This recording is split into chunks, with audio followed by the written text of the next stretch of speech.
School alumni, and a special welcome to all of you from the Salina area who may be tuned into this webcast. We're glad to have you aboard.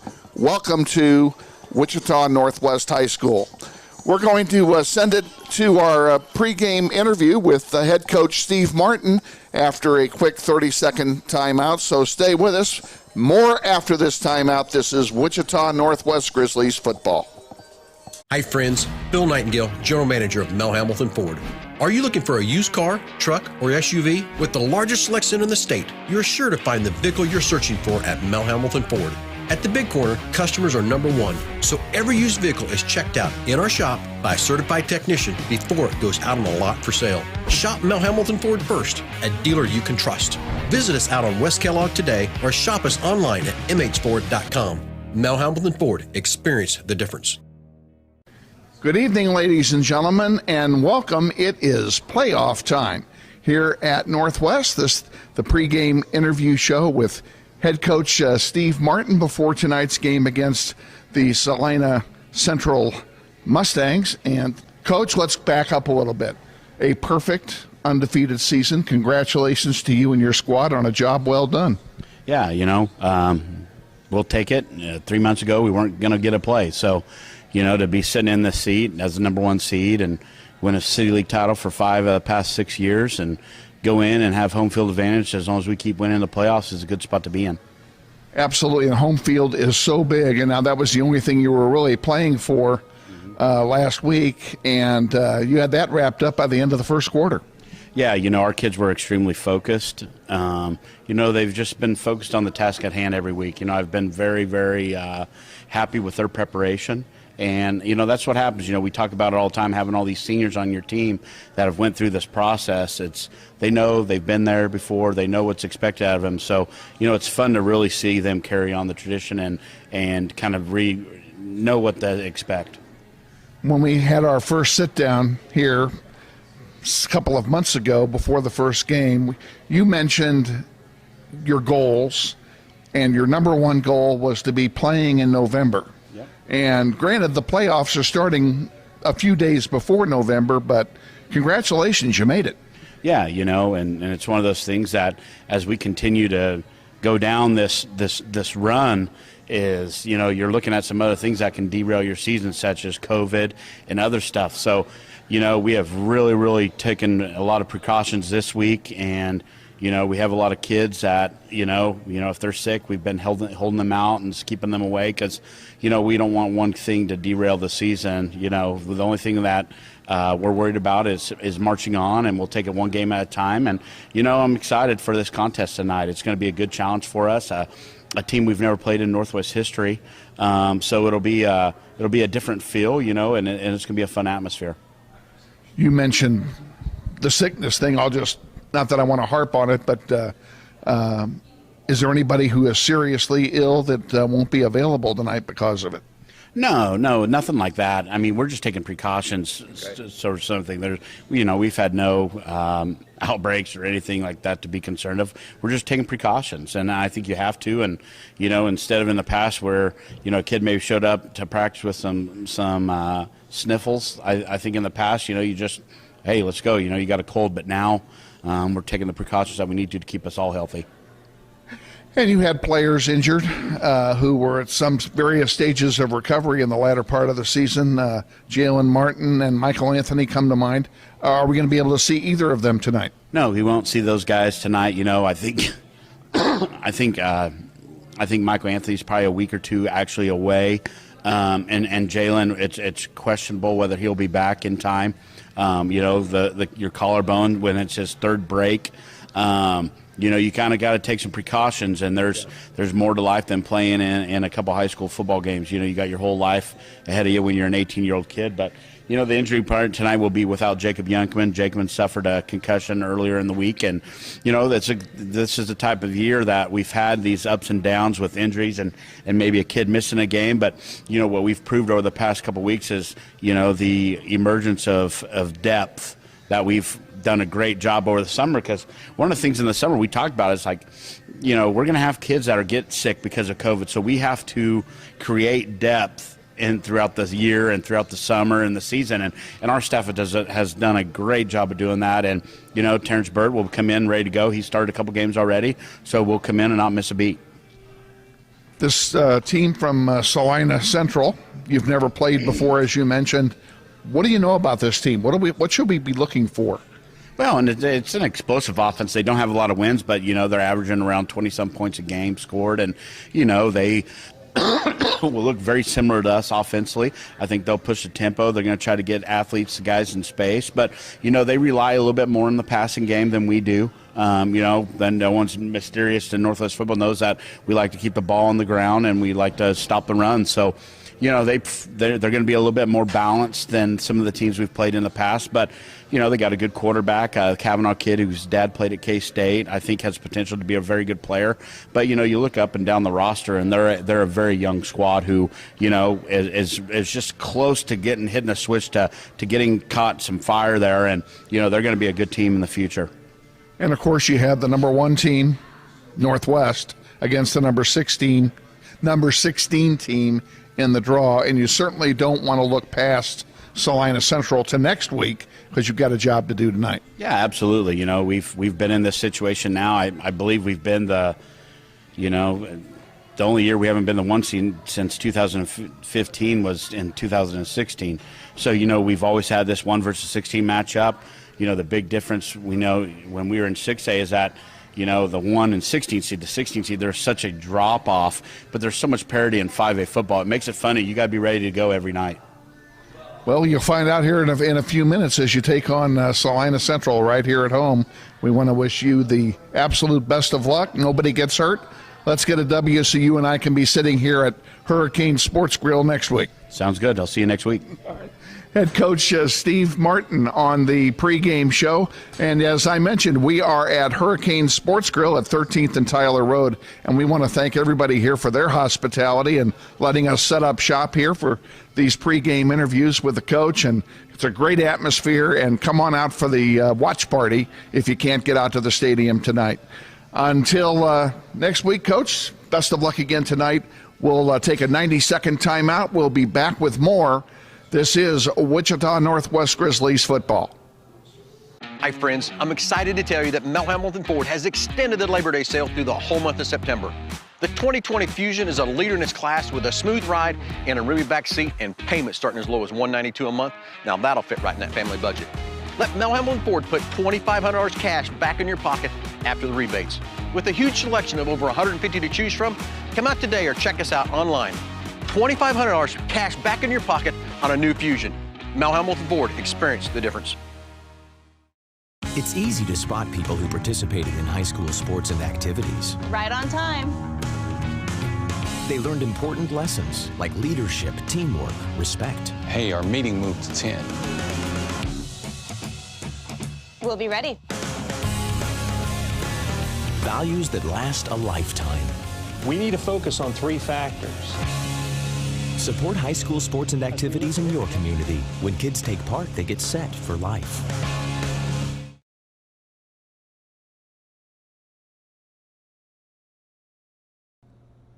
Hey Grizzly Nation, this is Eric Hofer-Holdeman, your principal at Northwest High School. Did you know Grizzly Pride is the combined booster club and PTO here at Northwest? They support both athletics and academics. We're asking you to join Grizzly Pride this year. Due to these extraordinary times, Grizzly Pride doesn't have the same fundraising opportunities they normally have, and we need you to join and offer your donation to help Grizzly Pride out. Go to our Northwest webpage, join today. Go Grizzlies.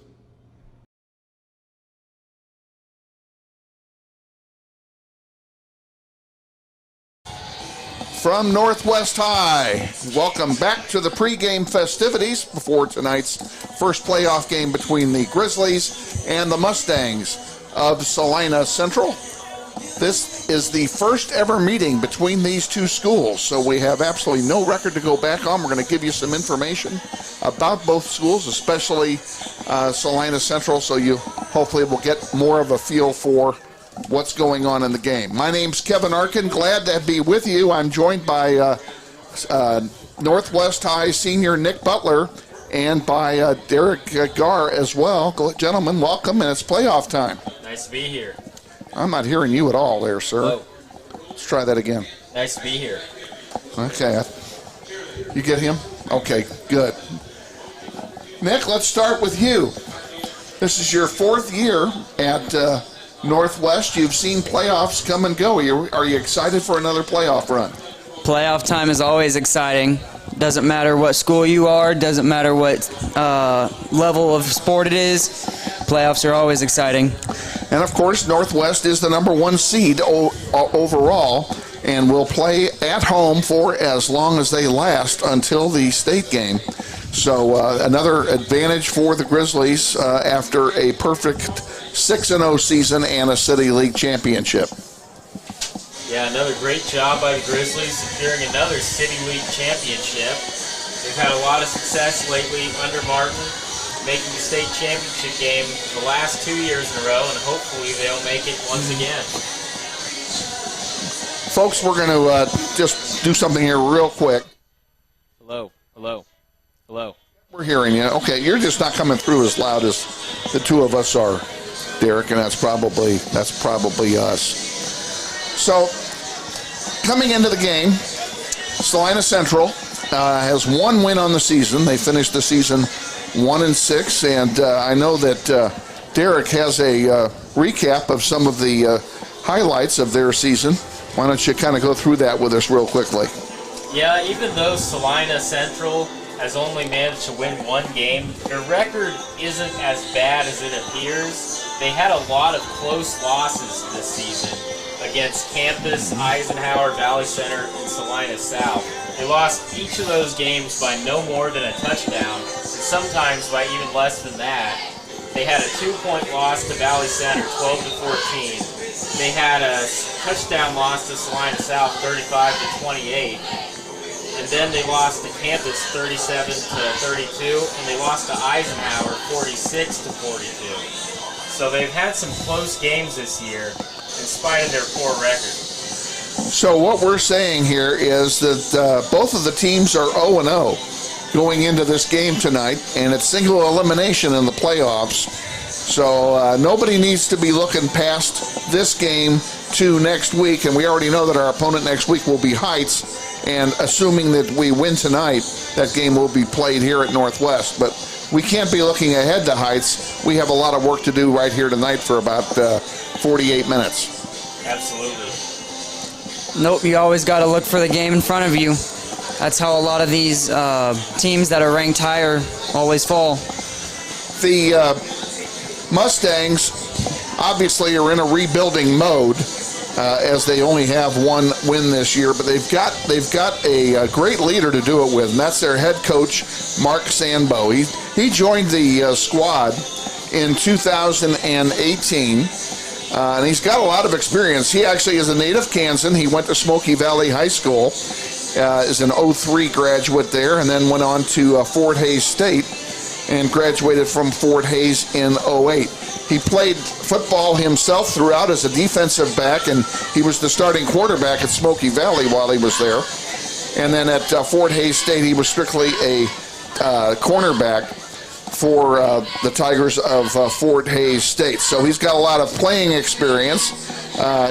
Grew up in Lynchburg, and once he got out of college and became a teacher, he also coached football. He had 7 years of experience coaching at Dodge City before he went to Salina Central. He was the quarterback's coach for 3 years and then switched over and got promoted, I should say, and became the offensive coordinator at Dodge, and he was their OC for 4 years before 2018 when he took over the head coaching job at Salina Central. So they've got a quality coach with a lot of experience, and that's going to help this team through their rebuilding mode.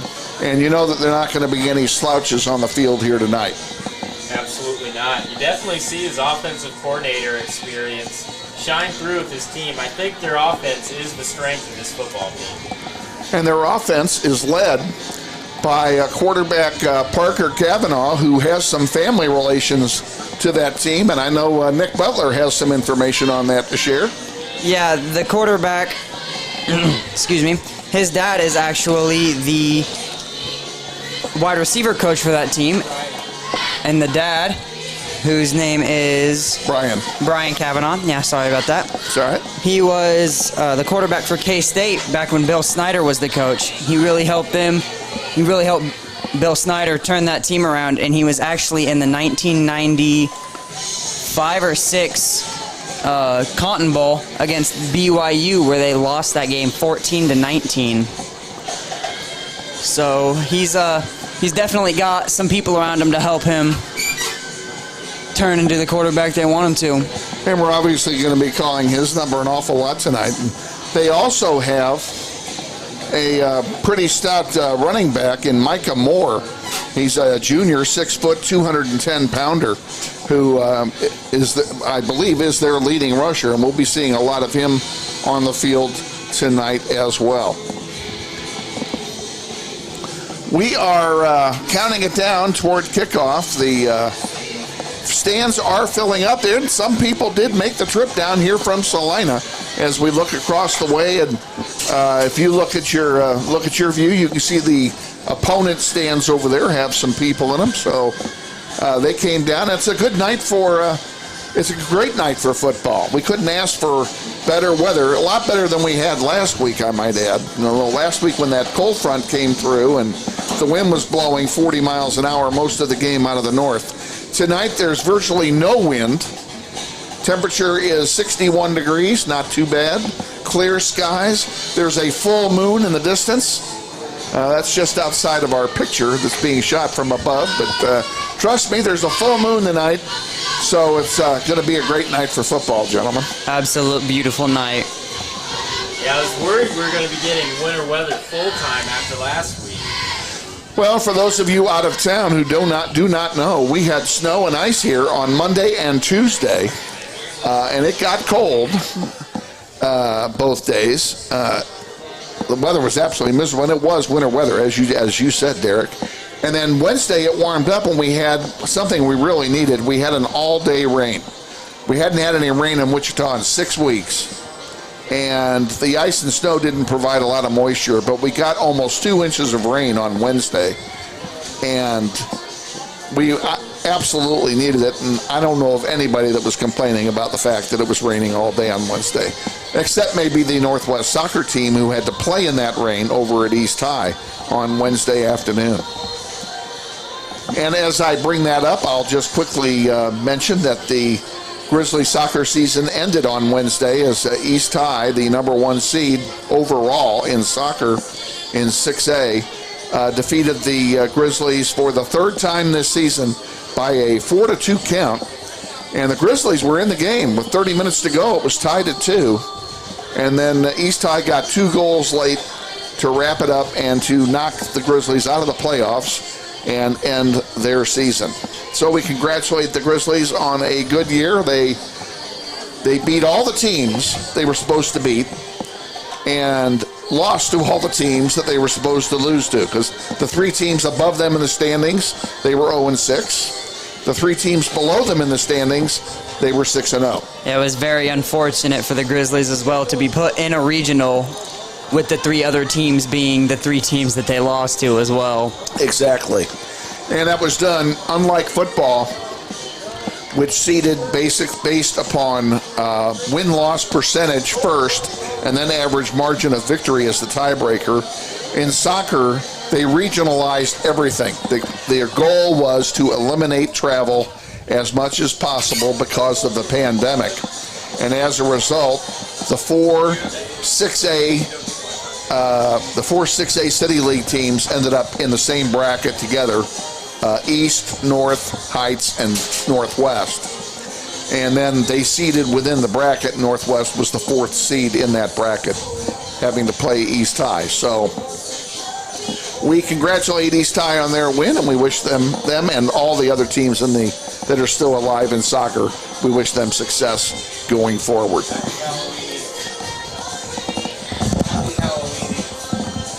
Happy Halloween.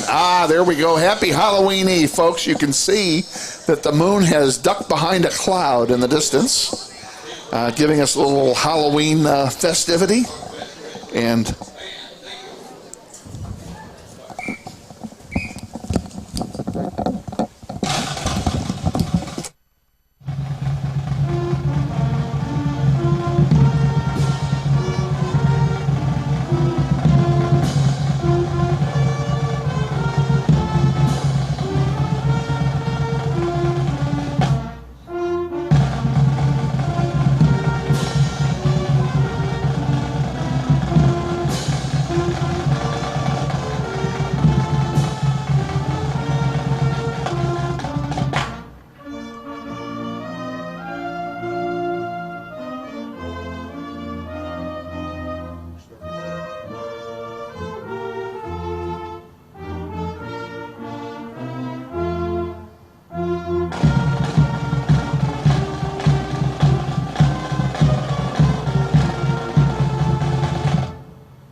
Welcome to today's matchup between the Salina Central Mustangs and your Northwest Grizzlies. Hey, total time! Head coach for the Mustangs is Mark Sandro. And the head coach for our Grizzlies is Steve Martin. Officials for tonight's game, Jeff Gilbert, Christopher Crone, Curtis Mitchell, Jim Watkins, and Jeff Wells. They took the national anthem. Total time! Oh, I missed that. Everybody going down there and...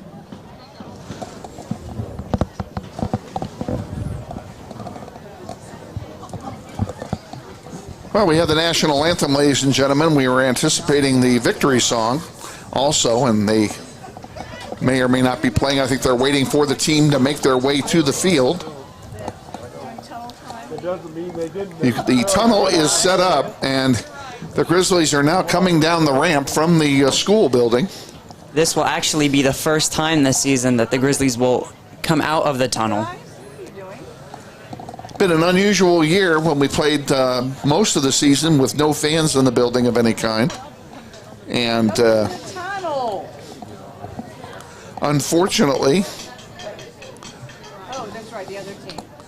Unfortunately, the COVID pandemic had something to do with that. Folks, we want to remind you, and here come the Grizzlies. Oh, I'm sorry, that's Salina. I forgot we're not the home, but we are the home team. I don't know what I was thinking of. Salina Central has made their way onto the field, ladies and gentlemen, and now we'll await the arrival of the Grizzlies. They're still at the top of the ramp. Salina Central will be playing tonight in their road uniforms. That's white jerseys, maroon trunks, and maroon numerals, maroon trim. And they come into the game, Salina Central does, with a record of 1-7 on the season.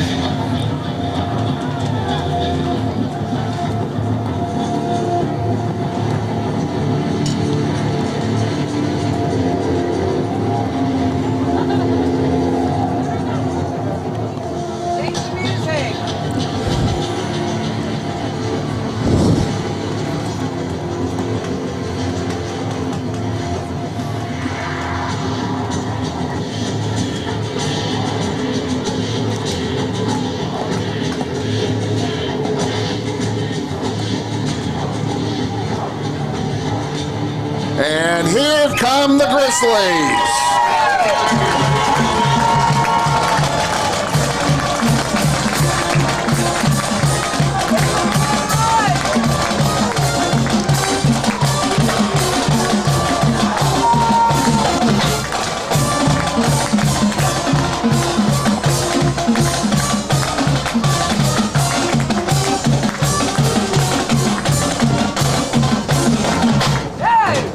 Grizzlies are in their home uniforms. They're in gold tops with black numerals, black trim, and white pants tonight. And as we await the coin toss with captains Mason Ross and Isaac Engel getting ready to go out for Northwest, we want to remind everybody this is a really important time of year and a really important week. And if you are of age, you need to vote. Please make time in your schedule to go out and vote. You can vote early or you can vote next Tuesday, but it is so important that everybody's thoughts and wishes be heard, and you can only do that by casting your ballot. Are you 18 yet, Nick? I will not be. I will actually miss the deadline by 9 days. Oh, that's too bad. It's tough. I know you are. Yep, I will be voting. Make sure you vote. I will be proud to tell you I voted Monday. I went down to Intrust Arena, and my wife and I both voted. We were in and out in 7 minutes. Couldn't believe it. Impressive. So please vote, folks.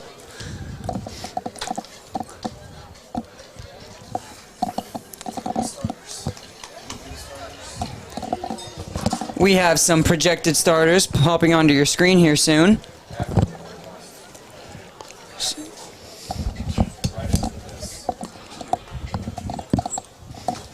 Right after the coin toss, there should be some starters popping on. Starting offense for Grizzlies. Before you do that, Nick, let me just say that Grizzlies won the toss and have been elected to defer, and they will defend the south goal. They will be playing from right to left in the first quarter. Go ahead.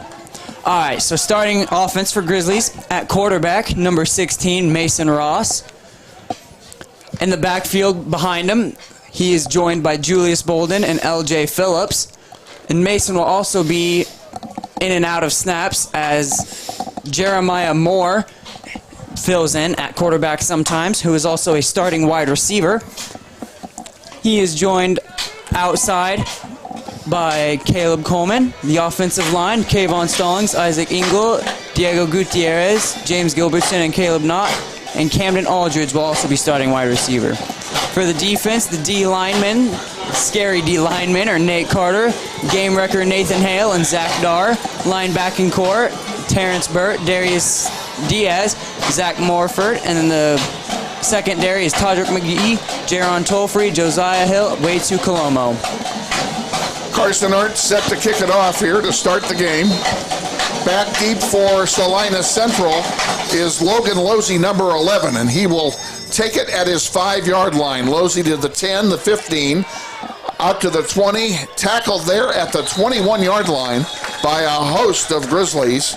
And the Mustangs will take it first down and 10 yards to go from that point. And the Mustangs will need to protect the passer and have success in the passing game if they want to win this football game. I think winning the passing battle will be key to that. Parker Kavanaugh at quarterback for the Mustangs. Fakes a pass, a little play action, and a run up the middle, gains a couple of yards. Ball carrier Micah Moore, as we projected, the big running back, number 33.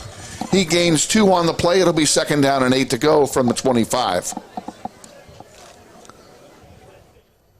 No huddle offense for the Mustangs. Kavanaugh has it. He's going to throw it and does, and it's incomplete at the 30, intended for Dakota Hogan, and well defended by the Grizzlies, Jaden Wheeler. Bit of a low pass there by Kavanaugh. Grizzlies doing a great job off the beginning, getting the pressure. Need to keep that up if they want to stop the quarterback from getting comfortable back in the pocket. Third down, 8 to go. Just underway, first quarter. Kavanaugh back to throw again. This time throws a long one up the middle and way overthrown. It will be fourth down, and the Mustangs will no doubt punt. The Grizzlies doing a great job in mostly one-on-one coverage, containing their men and forcing bad throws from Kavanaugh. Todrick McGee goes deep for the Grizzlies. The punter is Mac Hemmer, number 4.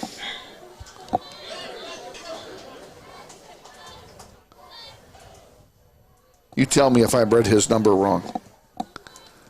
Low snap, gets it away. It's a low kick, bounces on the ground, and is going to die right around midfield. Let's say the 48-yard line of the Grizzlies is where they will start. Good field position for Northwest. First down and 10 to go. Northwest defense went out there, did their job, did a great job getting a 3 and out. Now it's time for the offense to show what they have. Jeremiah Moore takes the snap, hands it off. Here's a sweep up the near side. Big hole, lots of yardage. See you later. Julius Bolden goes to the house. One play, 52 yards. Julius Bolden made a great cut upfield, going in between the line and the receiver, found the open hole, and was gone from there. Great job by the Grizzlies offense. They're off to an excellent start. The line defense will need to adjust.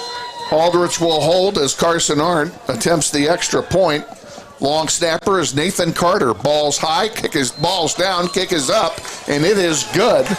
And with 11:01 remaining in the first quarter, 59 seconds into the game, Grizzlies take a 7-0 lead.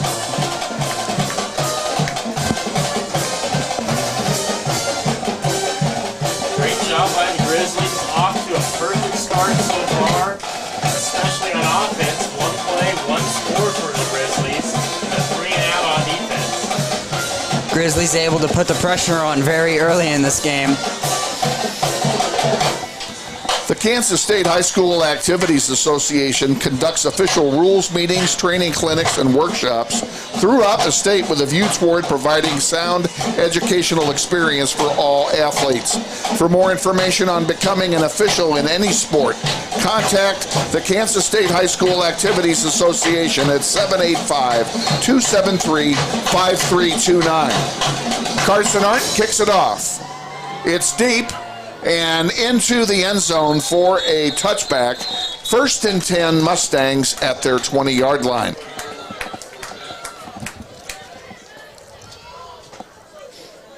And Kavanaugh is going to have to do a better job of completing his throws this drive. He threw a low one earlier and a high one, but he certainly has it in him to make the right plays. He's got Micah Moore in the backfield with him, 3 wideouts on the near side. And he's going to keep it himself, runs up the middle, picks up a yard, maybe 2. We'll see how they spot it. Man, we'll give him a short 2. 2nd down, 8 to go. Ball's at the 22-yard line.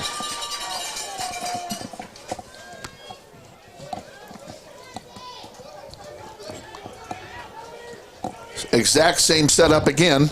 This time he goes back to throw, throws it complete on the near side, and hammered immediately by 2 Grizzly defenders, led there by Terrence Burt, number 24, who's taking the spot normally occupied by Jacob Youtman, who's out with a concussion protocol. It's next man up for the Grizzlies, as usual. 3rd down, 11 to go. A loss of 3 on that play. A passing down for the Mustangs, and now we've got movement.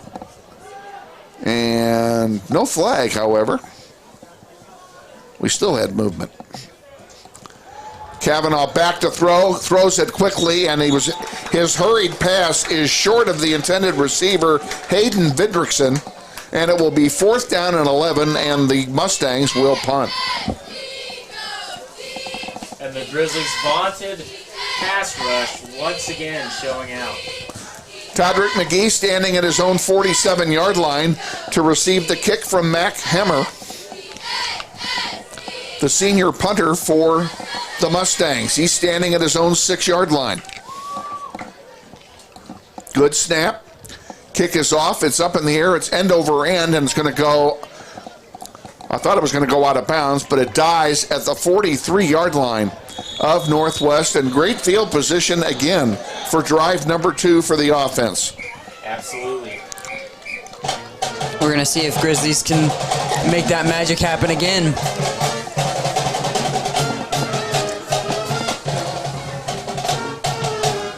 Jeremiah Moore at quarterback.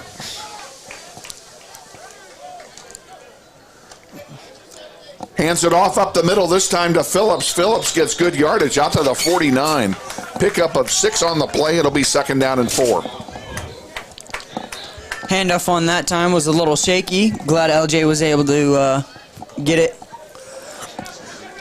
And here's Phillips on the near side this time. Plenty of yardage for the 1st down. Into Mustang territory at their 43-yard line. It'll be 1st down and 10 yards to go for Northwest. No huddle. Moore hands it off. Keeps it instead up the middle. And he gets good yardage. Picks up 4 or 5 on the play. He faked a handoff to Phillips and then bolted up the middle, and he had everybody fooled, including yours truly. Mason Ross takes it at quarterback and throws one low to Caleb Coleman on the far side. It'll be 3rd down and long, 3rd and 7 from the 40 for the Grizzlies.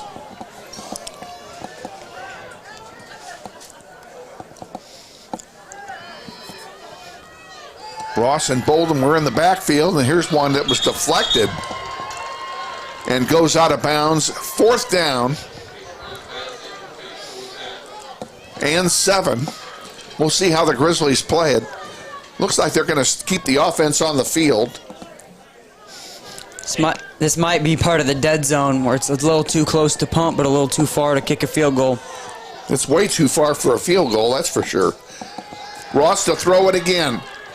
Has one almost picked off that time by Brooks Burgoon of Salina Central. It falls harmlessly to the turf. It'll turn it over on downs.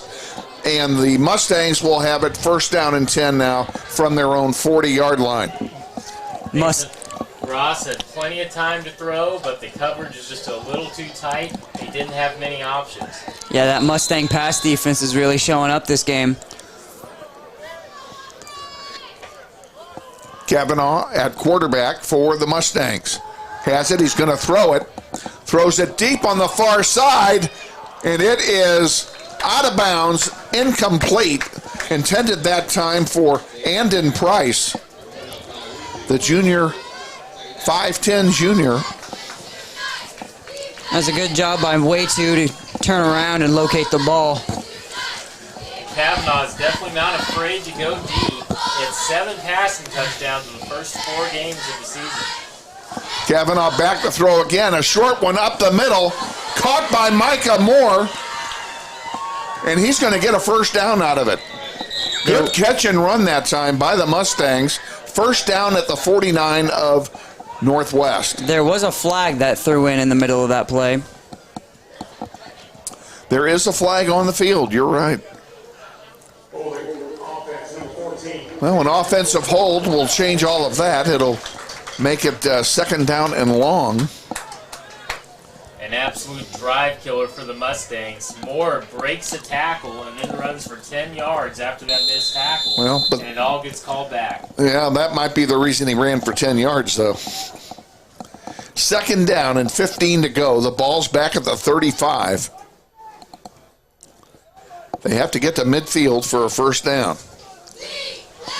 This time it's a handoff to Moore, and Moore rumbles for big yardage inside the 40 of Northwest. A run of 23 yards for Micah Moore. And what you're seeing here is the pass, or the threat of a pass, even though they haven't completed any, is opening up space in the run game, since the line is not afraid to go deep with the football. 1st down and 10 to go. The ball's at the 41. Here's another pass play. Up the middle, it's going to result in a loss. Jackson, the senior wide receiver, makes the catch, but he loses a yard on the play. 2nd down and 11 for the Mustangs. Grizzlies had that sniffed out pretty well. Absolutely. They were perfectly prepared for it. Went nowhere.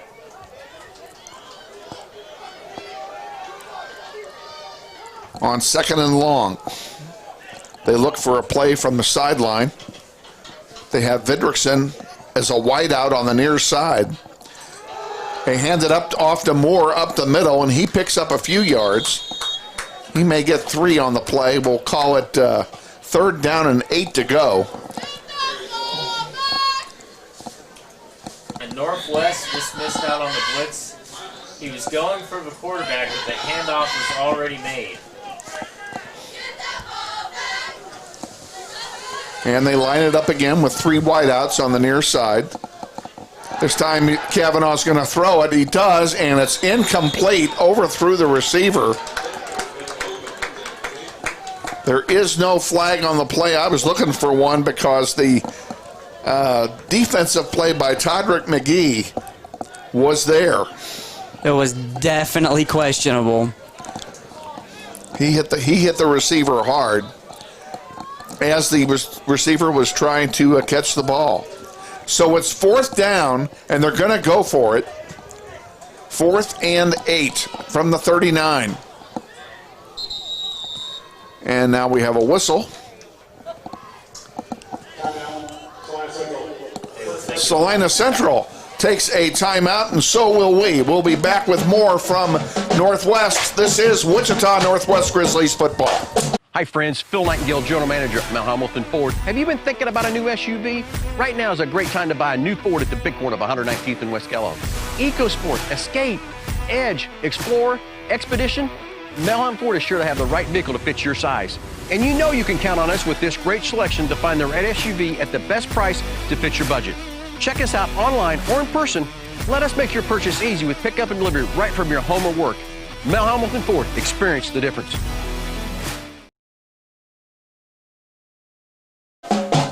Back at Northwest High, where the Grizzlies, on their first possession, score the only touchdown of the game so far to take a 7-0 lead.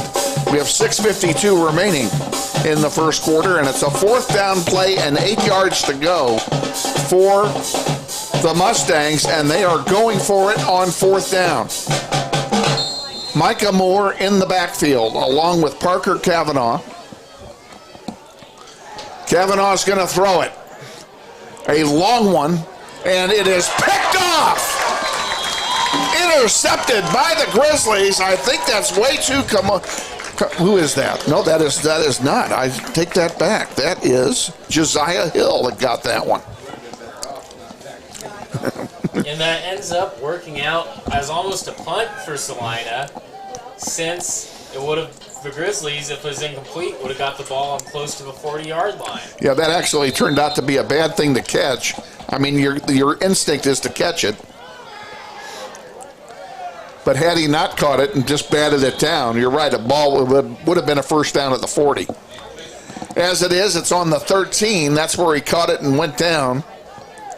And you know what? You got to catch the ball. I've got no argument with that. Me neither. Here's a handoff up the middle. Bolden picks up a couple, gets it over the 20. It'll be 3rd down and a short 2 to go for the 1st down. Clock running with 6:08 remaining, first quarter. Here's another handoff up the middle, and big yardage for a 1st down by Julius Bolden. Move the sticks. It's 1st and 10 to go for Northwest. And Salina's trying to stop the run by putting a bunch of defenders up in the box, and they've had some success, but the Grizzlies able to get the 1st down anyways.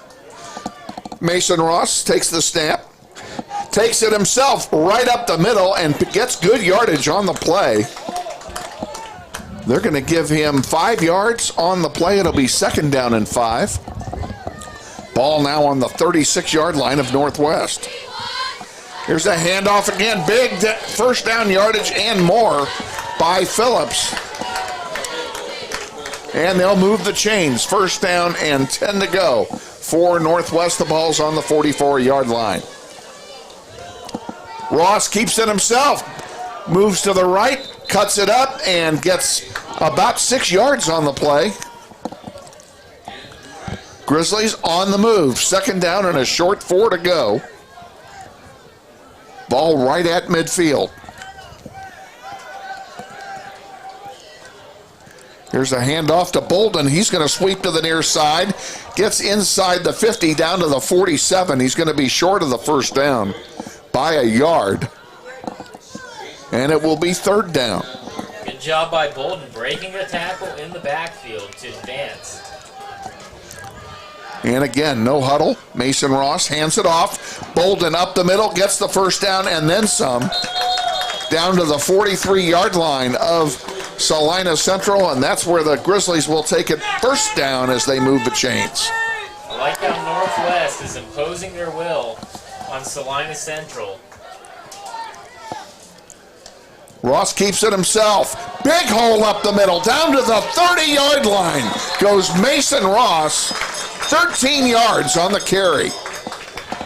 They're not making it much of a secret that they want to run the football, and they're daring Salina Central to stop them. So far, it's not working. Handoff this time for big yardage. The Grizzlies are picking up yardage in hunks, just big hunks of it. 7 yards on that play. It's 2nd down and 3. And now a timeout is being taken by Salina Central. 4:03 remaining here in the 1st quarter. Ladies and gentlemen, we want to remind you that when you're attending a game or event, it's always important to remember to be respectful to the officials, whether you're a player, a coach, or a parent. Without officials, no games could be played. So remember, please respect and understand the calls that the officials make on the field of play or on the basketball court. This is a message from the Kansas State High School Activities Association and their student advisory team. Coming out of the timeout, Grizzlies have it 2nd down and 3 to go from the 23-yard line.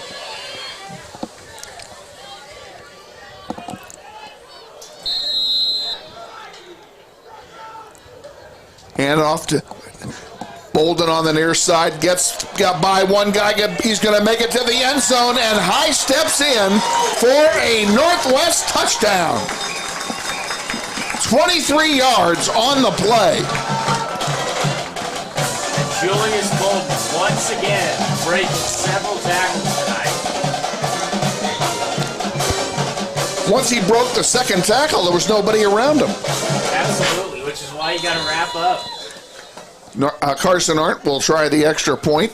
Aldrich will hold. Ball's up and through, and it's good. And with 3:54 remaining in the 1st quarter, Grizzlies extend their lead. It's now 14-0. Julius Bolden already having 2 touchdowns this game. I believe that puts him into the double-digit mark this season for rushing touchdowns at least. We congratulate Julius Bolden. We're going to miss him next year. Yeah, we will. As he is a senior. Definitely a tough act to follow.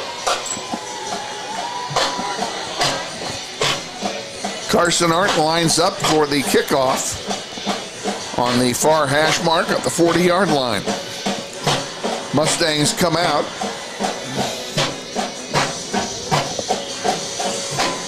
Going deep, Logan Losey, number 11 for the Mustangs.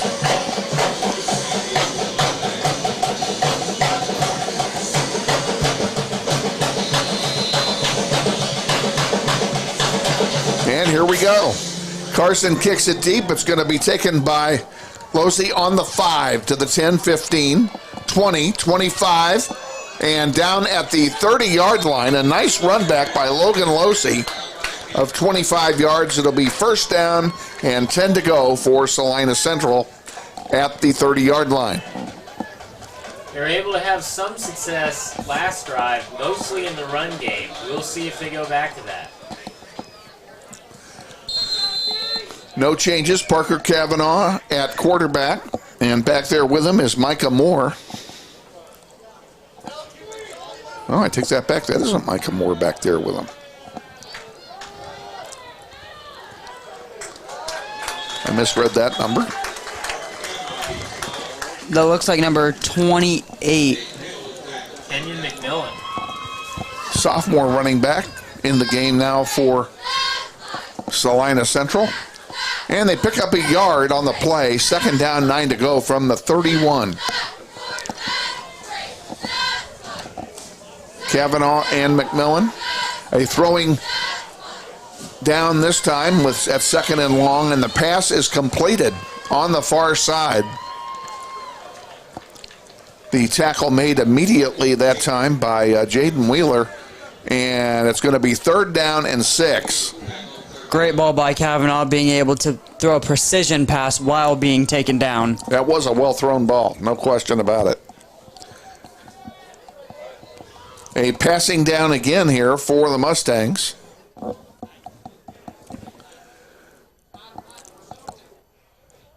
Kavanaugh has it. He's going to throw it. He throws it quickly.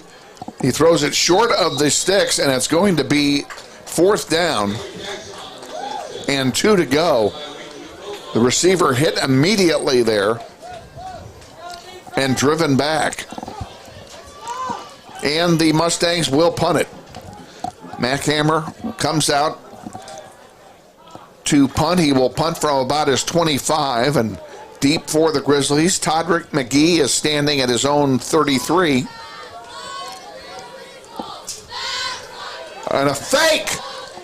And up the middle runs Micah Moore, and he may have the 1st down. It is close. And they're already moving the chains. A great fake punt by the Mustangs. Works to perfection and gets them a 1st down.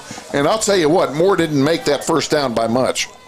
Absolutely not. A gutsy call, and it shows they're playing with a little bit of desperation, a sense of urgency, even only down 14 in the 1st quarter. I'm surprised they didn't measure that. They move those chains right away.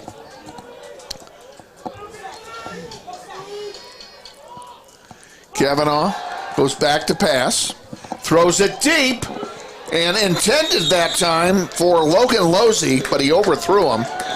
He was double covered there by the Grizzlies.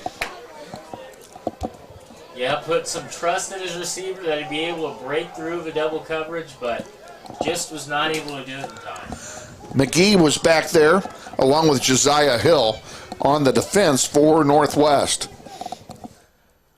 1:59 remaining in the 1st quarter. It's 2nd down and 10 to go for the Mustangs. The ball at their 40-yard line. Kavanaugh sweeping to the near side, is going to throw it again, throws it toward the sideline. Again intended for Logan Losey and overthrown. And again, Josiah Hill was there for Northwest providing the coverage. Salina has thrown the ball deep several times this game, but the Northwest defenders have been locking their receivers down in coverage.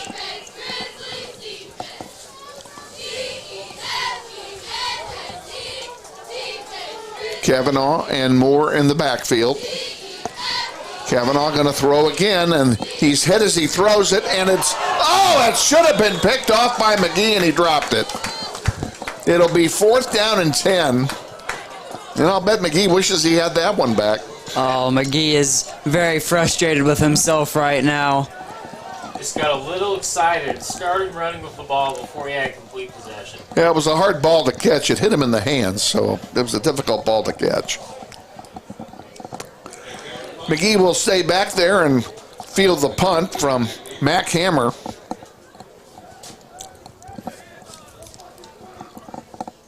Hammer gets it off, a nice high punt, short, bounces around loose, and it's going to go over the sideline at about the 38-yard line, and that's where the Grizzlies will take over. 1st down and 10 to go with 1:38 remaining in the 1st quarter.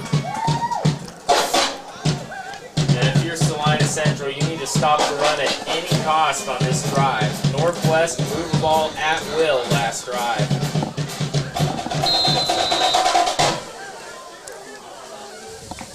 Ross will keep it himself. Runs it up the middle, picks up about 5 yards or so. He gets 6. 2nd down and 4 to go. Ball at the 43. Again, Ross back there. And a handoff to Caleb Coleman as he swept through the backfield, and he found daylight. 10-5, touchdown Northwest. Wow, what a play. Caleb Coleman went in motion from the near side, got the handoff from Ross, and was off to the races. Caleb made one man miss at the line of scrimmage, and from there it was nothing but daylight. Carson Arndt to try the extra point. Aldrich will hold. Carter will snap. Ball's down, kick is up, and it is good. 1:10 remaining in the first quarter. Grizzlies extend their lead. It's now 21-0. We'll be back with more. This is Wichita Northwest Grizzlies football. Hi friends, I'm excited to tell you that Mel Hamilton Ford has extended the Labor Day sale through the whole month of September. The 2020 Fusion is a leader in its class with a smooth ride and a roomy back seat and payments starting as low as $192 a month. Now that'll fit right in that family budget. Let Mel Hamilton Ford put $2,500 cash back in your pocket after the rebates. With a huge selection of over 150 to choose from, come out today or check us out online. $2,500 cash back in your pocket on a new Fusion. Mel Hamilton Ford, experience the difference. It off. We'll spot it at the 40-yard line on the far hash mark. And back deep for Salina Central is number 11, the junior, Logan Losey. He had a 30-yard run back last time.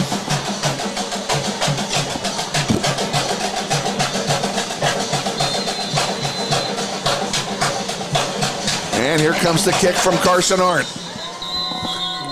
Goes to the far side into the end zone. It will be a touchback. Plays blue dead. There's a flag on the field. Somebody was offside, I'm willing to bet you.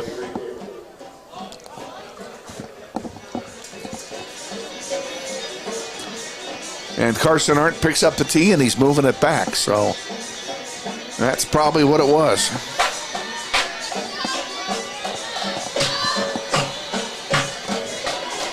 It'll be interesting to see what they do there, or do here. If they want to try to kick it deep for a touchback, or if they want to try a pooch kick? Yep. Well, this is a good place for it. You know he's not going to make it to the end zone. That's probably just out of his range. There is a gap in the middle of the field, a small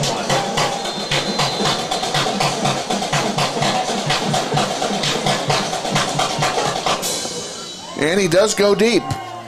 Taken by Losey at the 10, 15, 20, 25, and boom. See ya later. What a hit by Wheeler on Losey. And it will be first down and 10 to go for the Mustangs at their 25-yard line. I would not want to be on the other end of that hit. He hit him with everything. That was the dreaded two-hitter. I hit you, you hit the ground. Kavanaugh and Moore in the backfield. Kavanaugh will keep it himself and get swarmed under for a little gain on the play. Grizzlies Nathan Hale's in there. Diaz was in on that play. Grizzlies defense being able to sniff out just about anything at this point. We'll see if they go to a more run-based attack after those incompleted passes on the last drive. Second down, 9 to go. Back to pass. Under pressure, throws it, almost picked off again. Looks like number 23. Jerron Tollfree. Oh, 20. Jerron Tollfree had his hands on the ball and couldn't haul it in.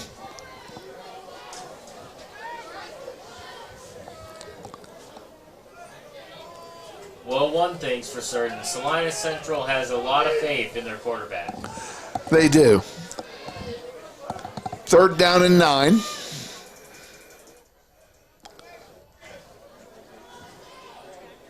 Moore in the backfield with Kavanaugh. And Kavanaugh's going to throw it on the far side. And see you later. The ball over there caught by Dakota Hogan. And he was hit almost as soon as the ball got to him. He didn't even wrap up on that tackle. He didn't. That was just hit him. That was a big two-hitter right there. And unfortunately, the young man is still down on the turf. Hopefully he's not seriously injured. Hopefully he's just shaken up from the impact of a play, and he'll be back up in a bit.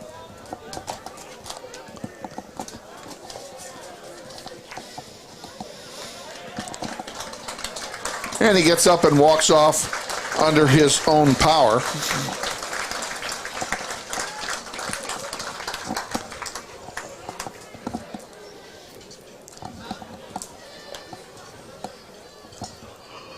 And it looks like on fourth down they will punt here as Mac Hammer comes out to punt the ball, and Todrick McGee goes back to his own 40-yard line to receive the kick.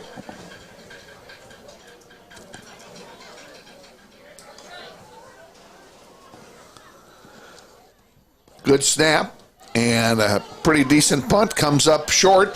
McGee takes it on the run at the 45 and down to the 41-yard line of Salina Central goes Todrick McGee. Gain of 10 yards after the catch. It'll be first down and 10 to go for Northwest at that point.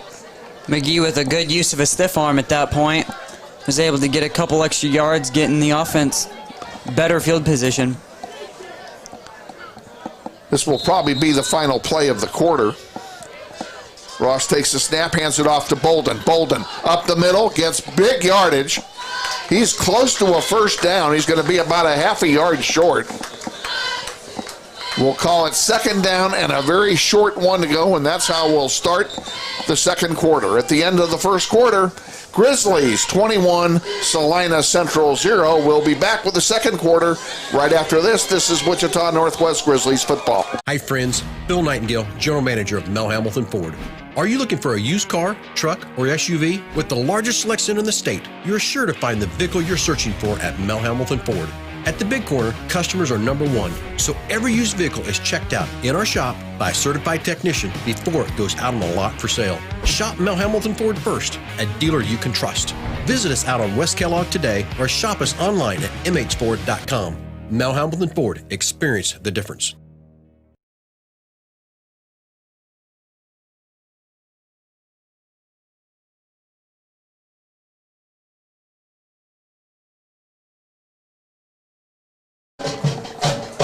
Back at Northwest High, getting ready to start the second quarter. Grizzlies up by 21 over the Salina Central Mustangs. And they have the ball second down and 1 to go for a first down. Ross keeps it himself. He's going to throw it up the middle, and it's picked off. Picked off and tackled immediately that time by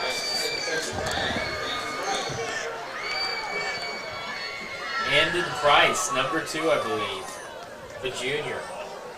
Bryce gets the interception, and Wheeler makes the tackle. A turnover. Pass just a little low. It was almost like he threw the ball directly to the defender. Yeah, I'm saying he couldn't have thrown it to him better. An errant pass by Mason Ross gives the Mustangs first down and 10 at the 22. Kavanaugh and Moore in the backfield for the Mustangs.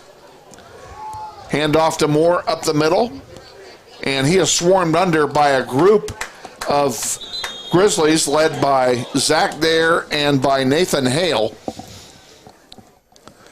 Gains a couple on the play. It'll be second down and 8 to go from the 25. Down 21 points, I expect the Mustangs to continue to throw the ball deep and hope they can start connecting on those deep passes. Well, they ran more that time, probably to keep the Grizzlies defense honest. And there's a fake and then a pass completed on the far side. Gain of about 3 yards on the play. Completed pass that time to Losi, the junior wide receiver. It'll be third down and 3.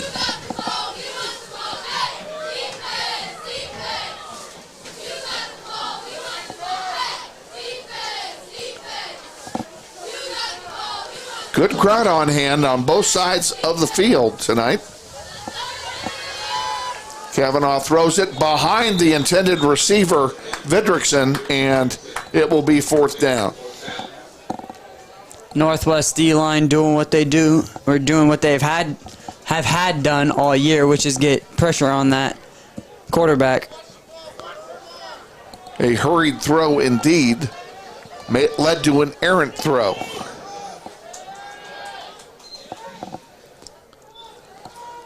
And Kavanaugh looks to his coach for a new play. Moore switches over to the other side of his quarterback. And it's handed off to Moore, trying to get the first down on 4th down, and he's short by a yard. It should turn over on downs to Northwest. Well, I'm wrong. He made it. Really? Maybe it's the angle up. Somebody gave somebody a really good spot. Because even the defensive captains are wondering.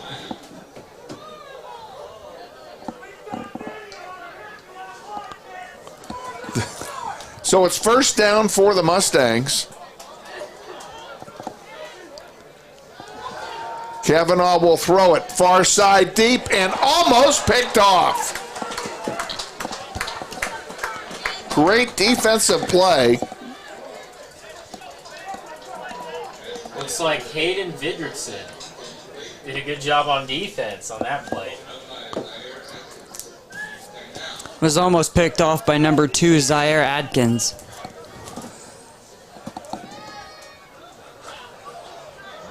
And do we have a flag? We had someone jump from the Grizzlies. No flag. It is 2nd down and 10. And Kavanaugh back to throw. The ball is tipped and falls to the ground. Incomplete.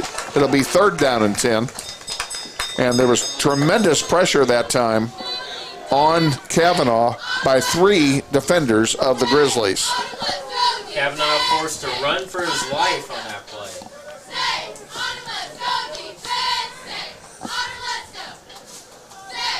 On 3rd down. You would expect a pass attempt here.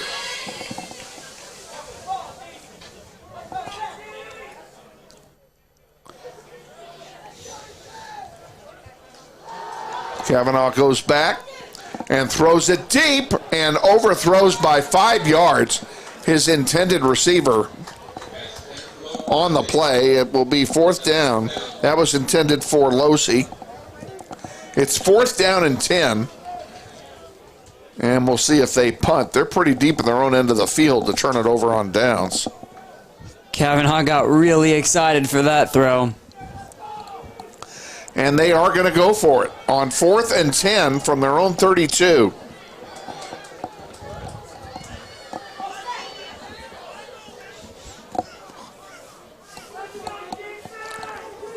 I don't know why I'm surprised, but I am. Oh, a quick kick. Well, we've seen about everything now. And a nice play it was. Kavanaugh quick kicks the ball, and it's down at the 12-yard line, and that's where the Grizzlies will take over. 1st and 10. Talk about flipping the field. That was about a 60-yard punt right there. It was. That was a big punt. And it was about a 55-yarder. That was a good play.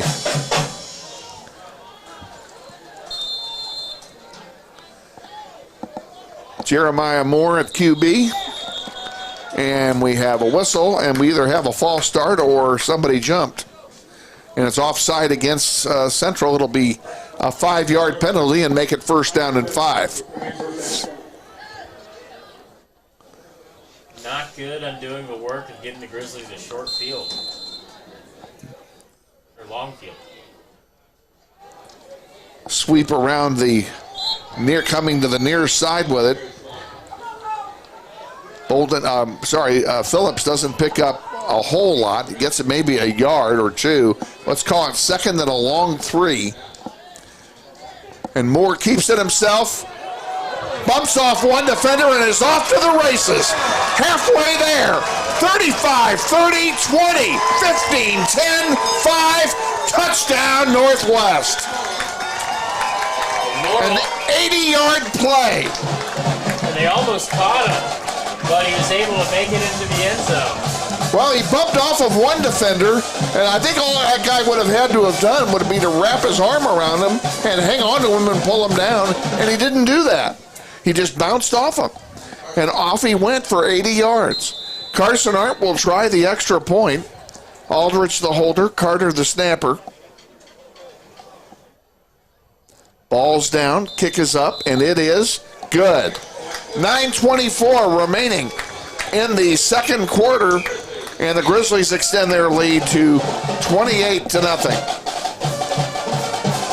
Northwest run game has just been phenomenal all game long, and being able to pick up big chunks of yards, being able to break out one play after another.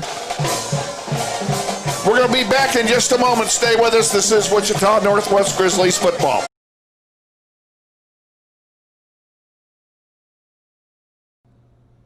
Hey, Grizzly Nation. This is Eric Hofer-Holdeman, your principal at Northwest High School.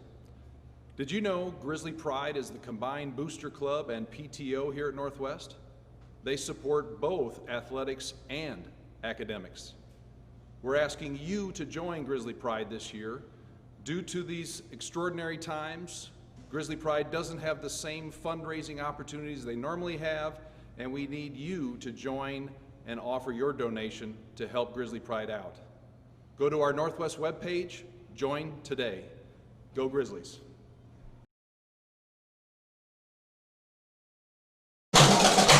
Carson Arndt kicks it off, and it is kicks it deep. Losey takes it at the 15 and splits the defenders, and here he goes. Big run up the near side. He goes out of bounds at the 40-yard line of Northwest. So we have a net kickoff of 0. Big run back by number 11. He's able to get the offense some great field position. Logan Losey doing a great job with that return, giving them a short field for the first time this night. Kavanaugh in the backfield with McMillan. 3 wideouts on the far side. First down and 10 from the 36 of Northwest.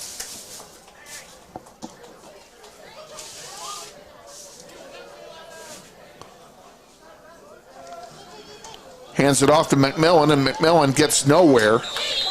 He may have gotten back to the line of scrimmage, and they're actually going to mark him a yard short. So it's second down and 11 to go from the 37. He just got swarmed under that time by the Grizzly defense.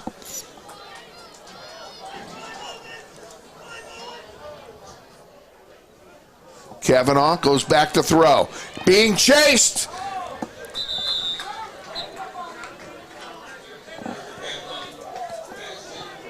He just had to put it in the ground near his receiver. I was looking for a grounding flag. That's why I didn't say anything. I was half expecting a flag. They didn't get one. It's third down and 11. Oh, Mr. Kavanaugh was running for his life back there. He is going to need some time to throw if they're going to put it in the end zone. Passing down. He goes back to throw again.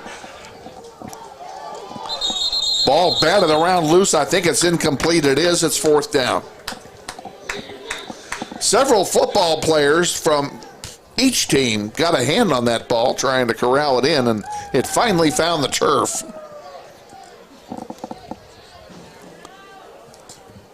Fourth down and 11.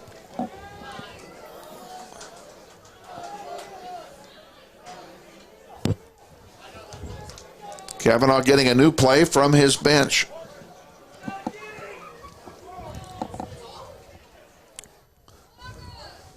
There's the snap. He goes back again and is corralled as he throws it, and it is caught. That's a pretty good catch. Todrick McGee makes the tackle on Losey.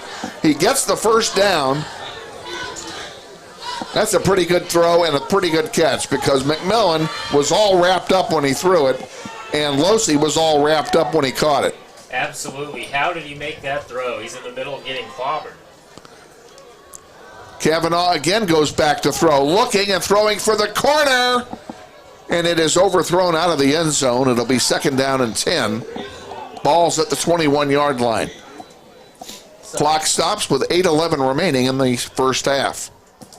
Some him fighting going on, but it was both ways.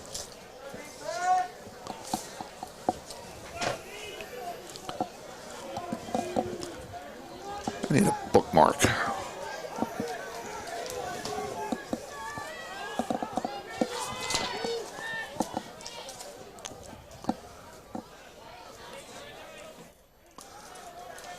On 2nd down and 10. Handoff up the middle to McMillan.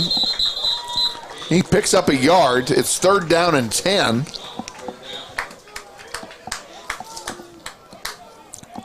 Grizzly defense is not letting him get much. On 3rd and long, they may be forced to return to a passing attack. A definite passing down for Kavanaugh. And he keeps it himself, runs it up the middle, big hole, still on his feet, down to the 10. That'll be a 1st down. And it'll be 1st and goal for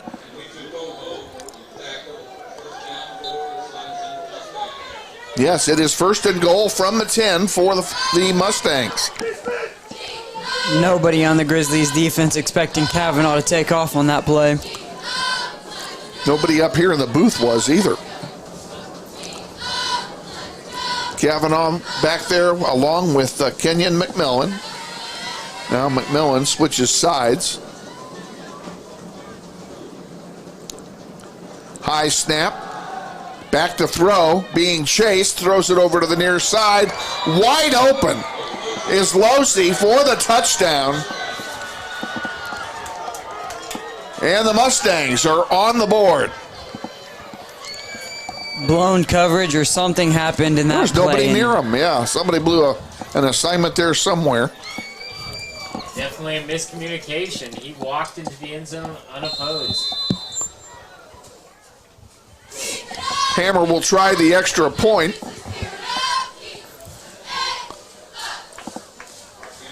Ball's down, kick is up, and it is no good. He's wide to the right. So the score will stay with 6:53 to go in the first half. Grizzlies 28 and Salina Central 6. This is Wichita Northwest Grizzlies football. Hi friends, Phil Nightingale, General Manager at Mount Hamilton Ford. Have you been thinking about a new SUV? Right now is a great time to buy a new Ford at the big corner of 119th and West Kellogg. EcoSport, Escape, Edge, Explorer, Expedition, Mount Hamilton Ford is sure to have the right vehicle to fit your size. And you know you can count on us with this great selection to find the right SUV at the best price to fit your budget. Check us out online or in person. Let us make your purchase easy with pickup and delivery right from your home or work. Mount Hamilton Ford, experience the difference.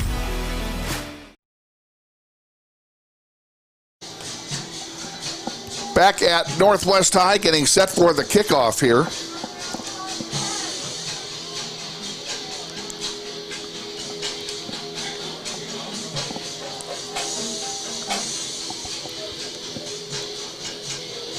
Jeremiah Moore is deep for the Grizzlies to receive. He's standing at his 10. Hammer will kick it off from his 40. From the center of the field.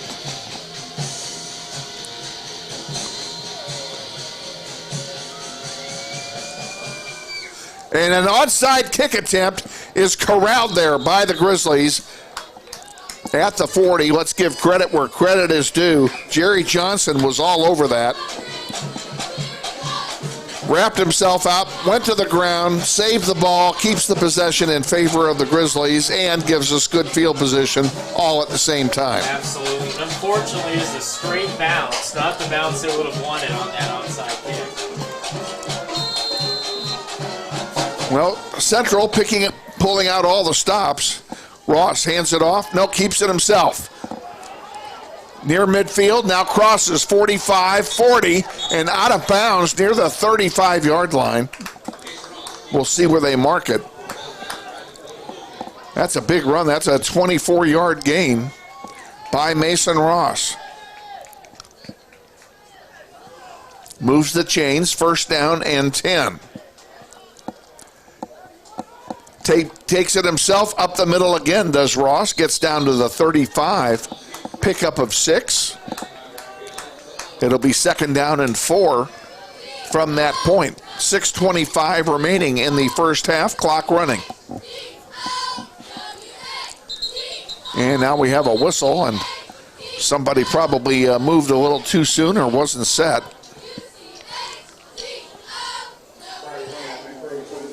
Or somebody encroached from Salina Central and gave us a free 5 yards. So they're going to give them a first down on that play, and it'll be first down and 10 from the 30.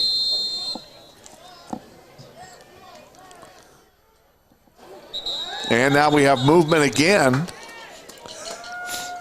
I think this is the quarterback's count that is causing this, because he's doing a hard count that time. I was watching Ross particularly for that, and I think we're just fooling him into some silly penalties here. First and 5 now. Low snap. Ross looks to throw it. Pitch. Oh, my goodness, we'll talk about it. Down to the 15, the 10, and out of bounds inside the 10-yard line. Did you see that pass? That's almost a sky hook. Yeah. Whoop. That's exactly what it was, and it was right on target for a big gain. It's first and goal to go at the 5. Run up the middle and touchdown, Northwest. Julius Bolden finishes it off.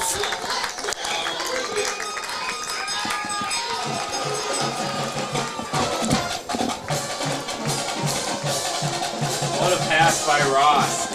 Best Kareem Abdul-Jabbar impersonation. I'm going to go home tonight. I'm going to watch this, and I'm going to watch this for that play. Carson Arndt will try the extra point. Aldrich will hold.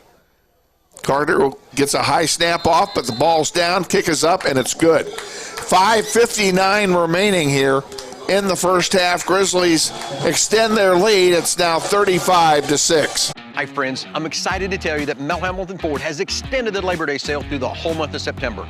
The 2020 Fusion is a leader in its class with a smooth ride and a roomy back seat and payments starting as low as $192 a month. Now that'll fit right in that family budget. Let Mel Hamilton Ford put $2,500 cash back in your pocket after the rebates. With a huge selection of over 150 to choose from, come out today or check us out online. $2,500 cash back in your pocket on a new Fusion. Mel Hamilton Ford, experience the difference. Imagine you debating or marching before hundreds of people. Kansas high school students have been debating and performing spectacular marching halftimes since school started. You are invited to support the fall activity programs of your school, Northwest, by attending a game, volunteering to judge a debate, or enjoy a music program. This has been a public service message from the Kansas State High School Activities Association. Kickoff is caught by Losi, and he's at the 20, the 25, has a man in front of him, 30, and out of bounds he goes at about the 33-yard line. Nice run back that time by Logan Losi of Salina Central. The Central team's not going away. No, they are not. And if they started getting their passing attack in a rhythm these last couple of drives. Grizzlies defense has been up to the task, that's for darn sure. Micah Moore in the backfield with Parker Kavanaugh at quarterback. 3 wideouts up top. They're going to hand it off to Moore. Moore runs up the middle, gets good yardage that time. Probably give him 4 yards on the play. And they give him 5. Let's call it second down and 5 to go. Clock running with 5:35 remaining in the first half.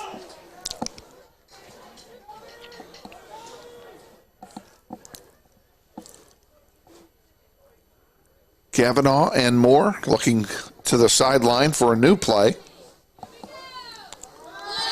And a pass to Moore on the near side, looking for help. And he gets good yardage. He's short of the first down. but he gets it across the 40 to the 42. It's going to be third down and less than a yard for the first. I'll be curious to see what play they do here. They've run some tricks with the run and the fake punt earlier. We'll see if they maybe pass it when no one expects them to. This would be a good place for a trick play because they have another down to work with. You know they're not going to punt it.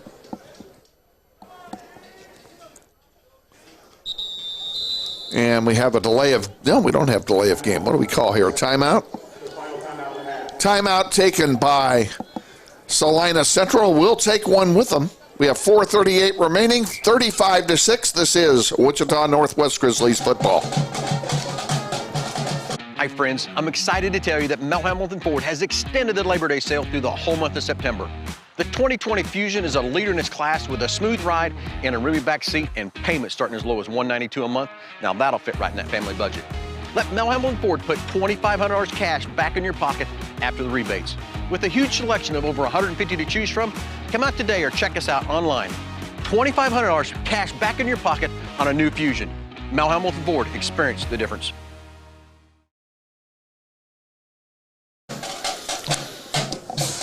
Back at Northwest, getting ready for a third down and one play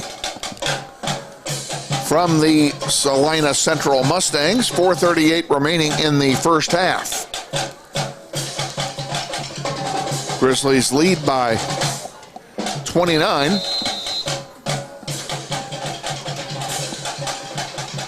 Three in the backfield now. Moore and McMillan are both back there with Kavanaugh. And they hand it off to Moore up the middle. He gets the first down easily and some bonus yardage. It'll be a first down and 10 for the Mustangs. Ball's at the 44. No huddle offense for Central. Hand off to Moore, and Moore is tackled in the backfield. And now we have a flag fly. I think the referee meant that one. That flag almost hit the moon. Oh, yeah. Maybe some extracurricular activities after the play. So we'll see what they call here. No doubt it'll be a personal foul on somebody. Or on two somebodies.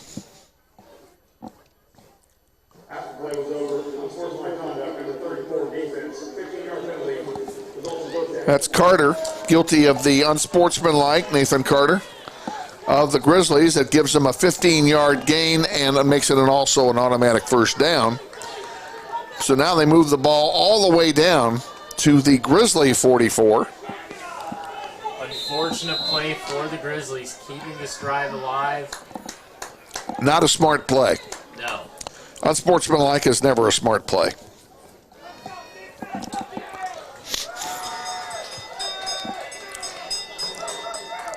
Kavanaugh and McMillan in the backfield, and McMillan is swarmed under immediately. And he will lose 2 yards on the play. Second down and 12. Ball's back to the 45. And Nathan Carter making the tackle, hoping to make up for that penalty on the last play. Now, Nathan, you got some of it back, buddy. Now we have a timeout being taken by Northwest. That's the first timeout being taken by the Grizzlies.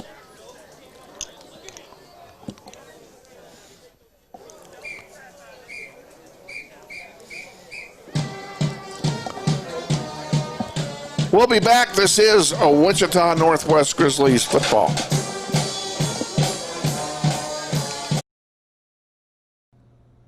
Hey, Grizzly Nation. This is Eric Hofer-Holdeman, your principal at Northwest High School. Did you know Grizzly Pride is the combined booster club and PTO here at Northwest? They support both athletics and academics. We're asking you to join Grizzly Pride this year. Due to these extraordinary times, Grizzly Pride doesn't have the same fundraising opportunities they normally have, and we need you to join and offer your donation to help Grizzly Pride out. Go to our Northwest webpage, join today. Go Grizzlies.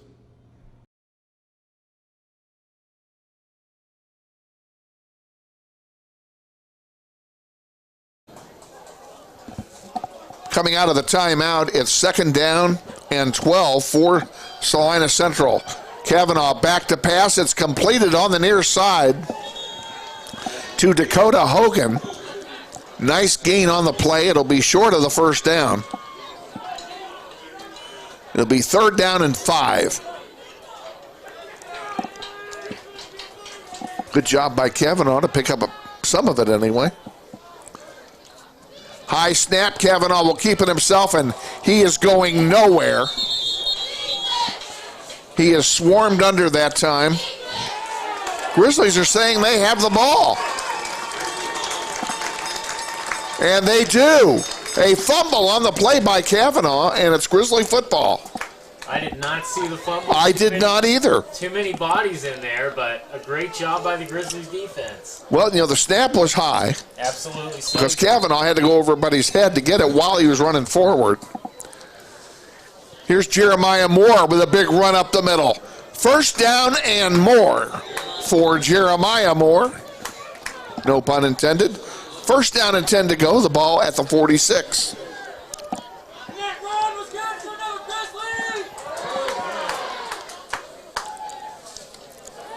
And here's a play by L.J. Phillips.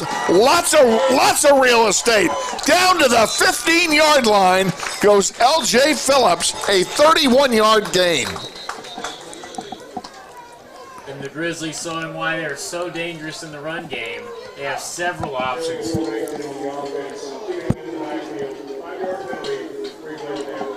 We had a penalty on the play, which is too bad. I didn't see what it was for. Illegal formation. Unfortunate. Oh, that is unfortunate. That was a good play.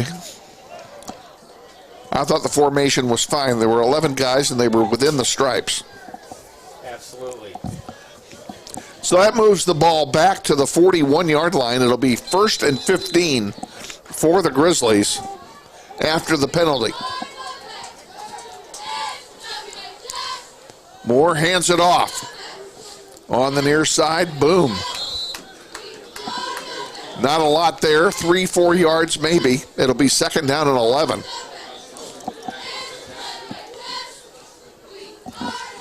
Clock running, 2:20 to go, first half.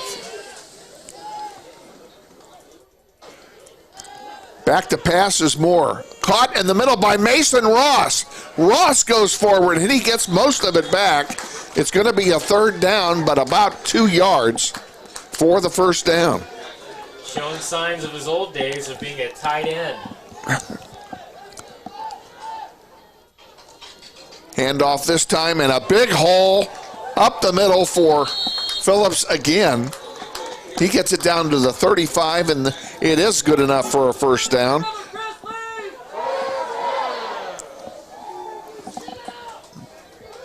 Grizzlies fans love it, as you can hear down below. Ross throws it wide to the near side. Nice catch and run by Aldrich. And it's good for another first down. Aldridge able to...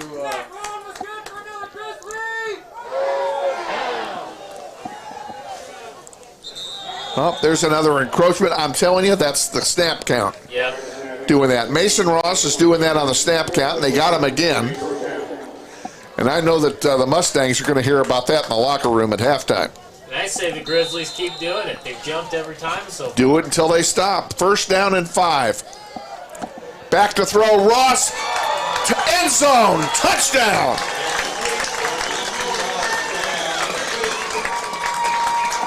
Jeremiah Moore in the end zone for the score. Grizzly wide receivers are doing a tremendous job being able to create separation. Mason Ross putting the ball where he needs to. That was a good throw by Ross. Absolutely.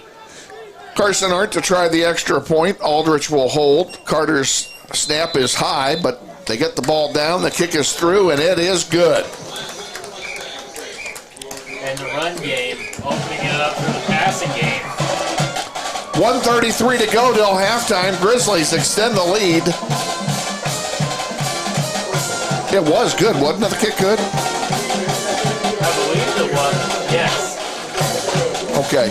They didn't put it on the board. I wanted to make sure before I said the number. It's 42-6 in favor of the Grizzlies. We'll be back with more. This is Wichita Northwest Grizzlies football. Hi friends, Phil Nightingale, General Manager at Mount Hamilton Ford. Have you been thinking about a new SUV? Right now is a great time to buy a new Ford at the big corner of 119th and West Kellogg. EcoSport, Escape, Edge, Explorer, Expedition. Mount Hamilton Ford is sure to have the right vehicle to fit your size. And you know you can count on us with this great selection to find the right SUV at the best price to fit your budget. Check us out online or in person. Let us make your purchase easy with pickup and delivery right from your home or work. Mount Hamilton Ford, experience the difference. After a personal foul being called against Salina Central on the point after, the ball spotted on the 45-yard line of the Mustangs for the kickoff by Carson Ornt. This is a great opportunity for them to do one of their signature pooch kicks. Let's see what they do here. And it is a pooch kick. And a fair catch call for, there's a smart play by Jackson. And it will be 1st and 10 to go for the Mustangs at their 13-yard line with 1:33 remaining until half. And they will have to strike fast if they hope to get a little bit of this lead chipped away at before half.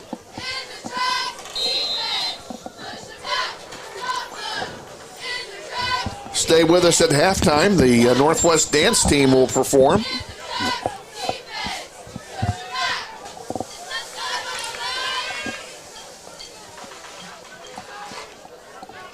First and 10 to go. Mustangs at the 12. Handoff to Moore up the middle. Nice run. He's got close to first down yardage. He might be a yard short. And he is. It's a gain of 9 on the play. 2nd and 1. There's a good one-on-one tackle by Todrick, making sure he didn't get any more yards than he already did. Although they won't have time for many more of those plays. We're approaching 1 minute remaining in the first half. Kavanaugh back to throw it. On the far side, puts it up, tipped and picked off by the Grizzlies. Down to the 20-yard line. A flag goes in after it all. That's perfect execution of the tip drill right there. And the Grizzlies come off the field and celebrate. We'll check out this flag.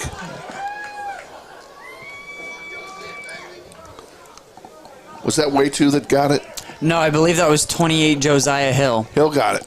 Okay.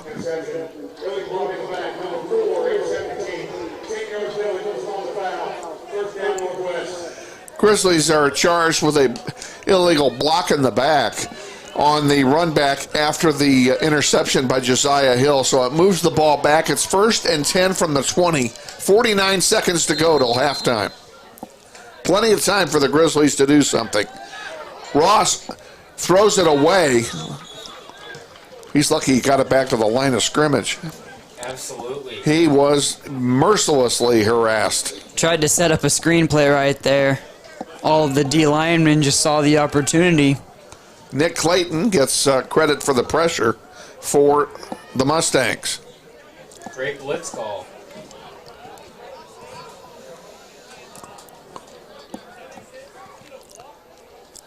Ross back to throw again, throws it long, and that was intended for Bolden, who was streaking to the end zone, but he overthrew him. It'll be 3rd down and 10. Ball's at the 28-yard line. Bolden doing a good job being able to wiggle his way between 3 defenders. Sad that Mason couldn't put the ball in the right spot. Clock stops with 40 seconds to go till halftime. Ross back to throw again, throws it this time to Phillips. Phillips to the 20, 15, 10, on his feet down to the 5-yard line. A great run after the catch, and that's something these Northwest wide receivers do great, running after the catch. Clock running with less than 30 to go. 1st down and goal to go. Bolden up the middle. Is he in? Touch. Nope. He's short. They started to raise their hands. Did you see that? Looks like he's about an inch short. He's, very short of the goal line. Less than a yard to go. The Grizzlies take their second timeout with 18 seconds remaining.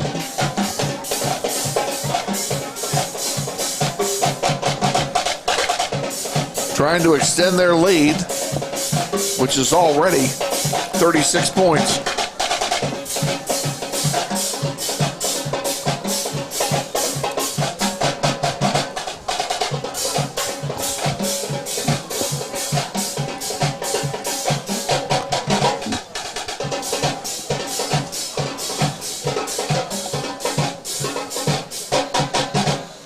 Grizzlies are hoping that this will be the final play, that their offense is on the field for the half. I like that strategy. Second down, goal to go, less than a yard. Ross hands it off, up over the pile, in, touchdown, Northwest. Phillips gets the call. He soared over these offensive linemen. Phillips, seeing that the hole collapsed, just decided to hop right over it. Carson Arndt will try and tack on one more. Aldridge will hold. Carter will snap it. Ball's down, kick is up, and it is good. 15 seconds remaining till halftime, and the Grizzlies extend their lead 49-6. We'll be back with the rest of this half in 30 seconds. Stay with us. This is Northwest Grizzlies football.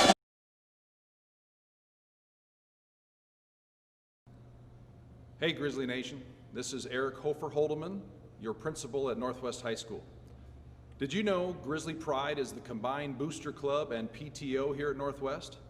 They support both athletics and academics. We're asking you to join Grizzly Pride this year. Due to these extraordinary times, Grizzly Pride doesn't have the same fundraising opportunities they normally have, and we need you to join and offer your donation to help Grizzly Pride out. Go to our Northwest webpage, join today. Go Grizzlies.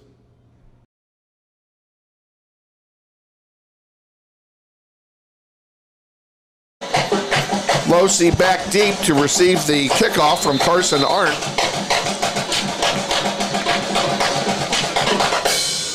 And he kicks it deep. Losey goes across the field to get it at the 5. He's out to the 10, 15. Sweeping to the near side, and down he goes at the 16-yard line. Great coverage that time by Wetu Kalomo. And it'll be first down and 10. 8 seconds to go in the half for Central, and we'll see if they run a play or if they just take the genuflect offense.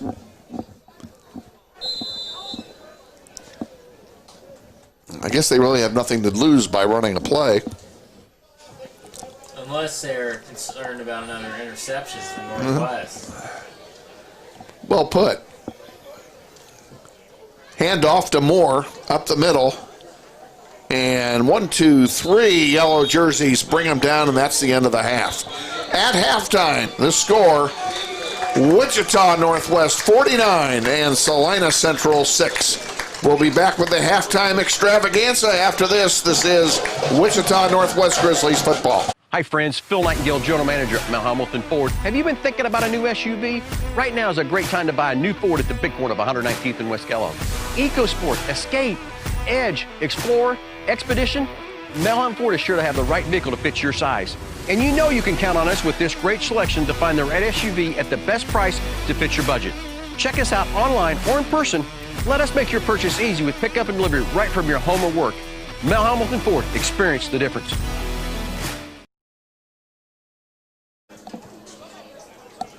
Score 49-6 at halftime here at Northwest in our first playoff game of the season.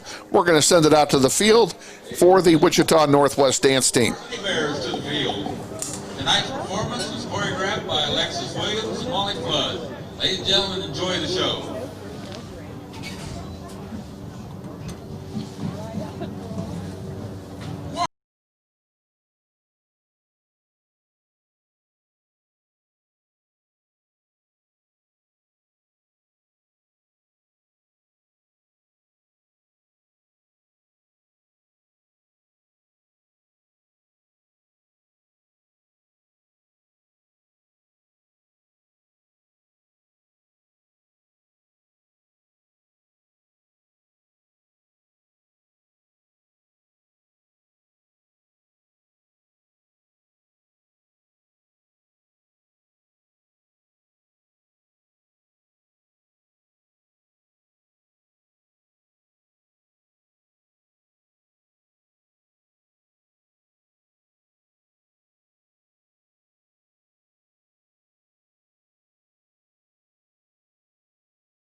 That's the Wichita Northwest Grizzly dance team performing here at halftime.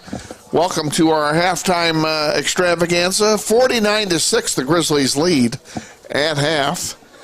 I'm Kevin Arkin. Nick Butler and Derek Gar are all here together.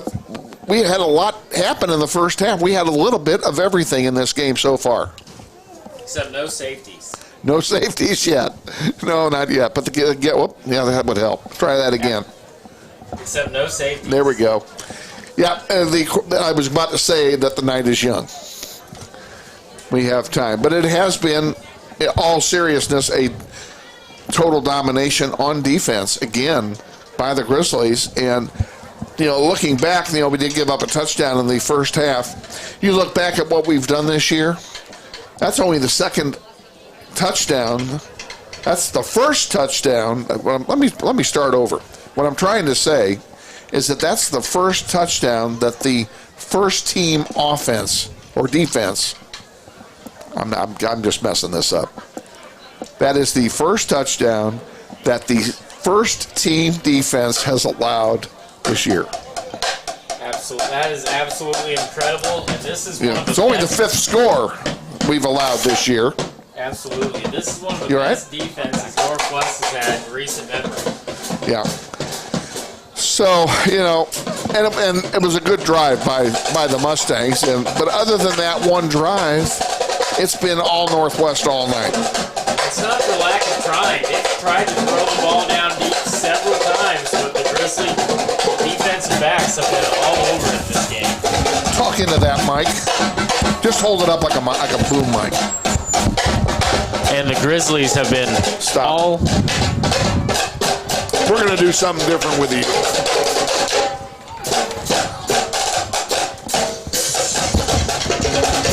I'm going to give you this. Wear your headset so you can hear, but talk into this. I don't think your mic is right. I haven't thought it was right all night. So I'm going to give you this. I'm going to give you our crowd mic. Hello. Much better. You sound much better. We want everybody to hear your golden tones, such as they are. You don't mind holding a mic, do you? Nope, no problem.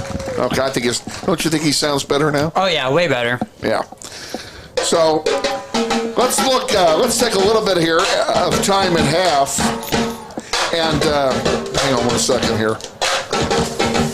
Push that. I'm just trying to keep the drums out of everything by got plenty of that. Plenty of wire there. Looking at the brackets, of course, we're playing, of course, Salina Central. Heights played last night, won their game last night against Andover. So they will be our next opponent. We already know that because they're the next ones in the bracket. So Heights will come here. And, assume, it's kind of a foregone conclusion. Heights will be here next week to play the Grizzlies for the second time this year. And, we beat them at their place. 56-21, I believe, was the score. You tell me if I'm wrong. I'm pulling that out of my head. But that was, we gave up 3 scores in that game. Sounds familiar. But I think it was the second team defense that gave up all the scores. I'm not sure of that because we weren't there. Yeah, that playoff game last night, too, was very close as well, with Heights only winning by 6 points. You're right. It was the final score was 28-22. You're right. So we have them next. And then if I read this right, you tell me if I'm wrong, because if I'm reading this wrong. If we win against Heights, we get the winner of Capon and Salina South. Is that right? Or do we go down here to this one? We'd go down there to that one to where so we get one of the Goddards. Yeah, we'd get one of the Goddards, and then the winner between Capon and Salina South. One of those 4 teams. We'll get one of those. Well, we can only, that'll be in 2 weeks. Yeah. So we would either get Capon is playing Salina South tonight, and Goddard is playing Goddard Eisenhower tonight. And the winners of those 2 will play next week, and then the following week we would get them. Yes. So that's what you're saying. Got it. And just to give you some of the other games going on here in this bracket, Hutch is 7-1, and they're playing Newton. Carroll's already won. They beat Valley Center last night. And Mays is playing Liberal at Mays. And yesterday, Mays South defeated Hayes High School 33-12. So those are the other teams on our side of the bracket and what they're all up to at this point. Definitely a tough bracket this year. They're all tough, and, I don't think there's any question that the road, that at some point we're going to have to play Carroll. Well, not necessarily. Mays may be able to beat Carroll. Did I read that bracket wrong again? Yeah, they're on the same side, aren't they? Yeah, they are on the same side. So yeah, we may not get Carroll. Mays leads Liberal 49-0. You have these scores? No, that can't be right. Mays 49, Liberal 0. Yeah, 49-0. Mays is leading Liberal right now, so that will obviously be a mercy rule game. I assume that's at half. Mr. Monroe, yes. Okay. Any other scores that have come in? I can't really find any of interest right now. Derby leads Southeast 48-0. Southeast trailing Derby 48-0. Lawrence 60, North 0. Lawrence 60 and North 0. That's in the third quarter, and that's a mercy rule game as well. So, Hutch 21, Newton 17. That's of interest. The Hutch is leading Newton only by 21-17. Hutch is another one of those teams that Newton played a lot of really close games. Yeah, Newton has not looked good on the win-loss column. They're 2-6 going into tonight, but they've lost some close games this year. And Hutch has one loss. And I knew who they lost to, and I can't remember now who it was. Sorry about that. So a lot of football activity. This is my favorite time of year when all the games mean something to everybody, including us. Absolutely. Even if it's a blowout, you advance. You get something for it. Yeah, that's exactly right. So, what about nothing on East? Since they're a City League team, that would be of interest. I mean, East is 6A and we're not, but we're 5A, but it would still be I'd be interested to know that score. And this side of a bracket usually does come out to either Northwest or Mays, and those games are usually shootouts. Every one of them is a barn burner. I remember the defense. The one 2 years, was it 2 years ago, I think it was, here, was like 68-60 was the final score. It was all offense. It was all offense, and Northwest scored with less than a minute to go to take the lead in that game. And it wasn't 68-60 because they won by less than a touchdown. But both teams were in the 60s, I think. And Mays was driving for a score when the game ended, and it ended on an interception. So the defense, it was all offense till the last play of the game. The defense saved the game for Northwest. If Northwest does see Mays again this year, I do not see it being a shootout with how our defense is played.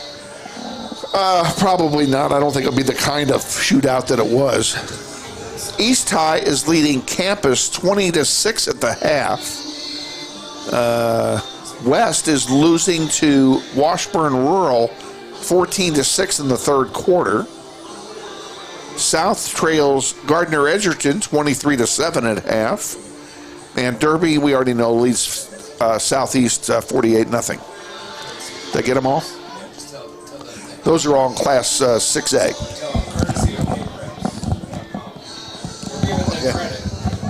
Okay, we want to give thanks to the good folks at kpreps.com for feeding us those scores that we just gave to you. Thank them for their assistance tonight.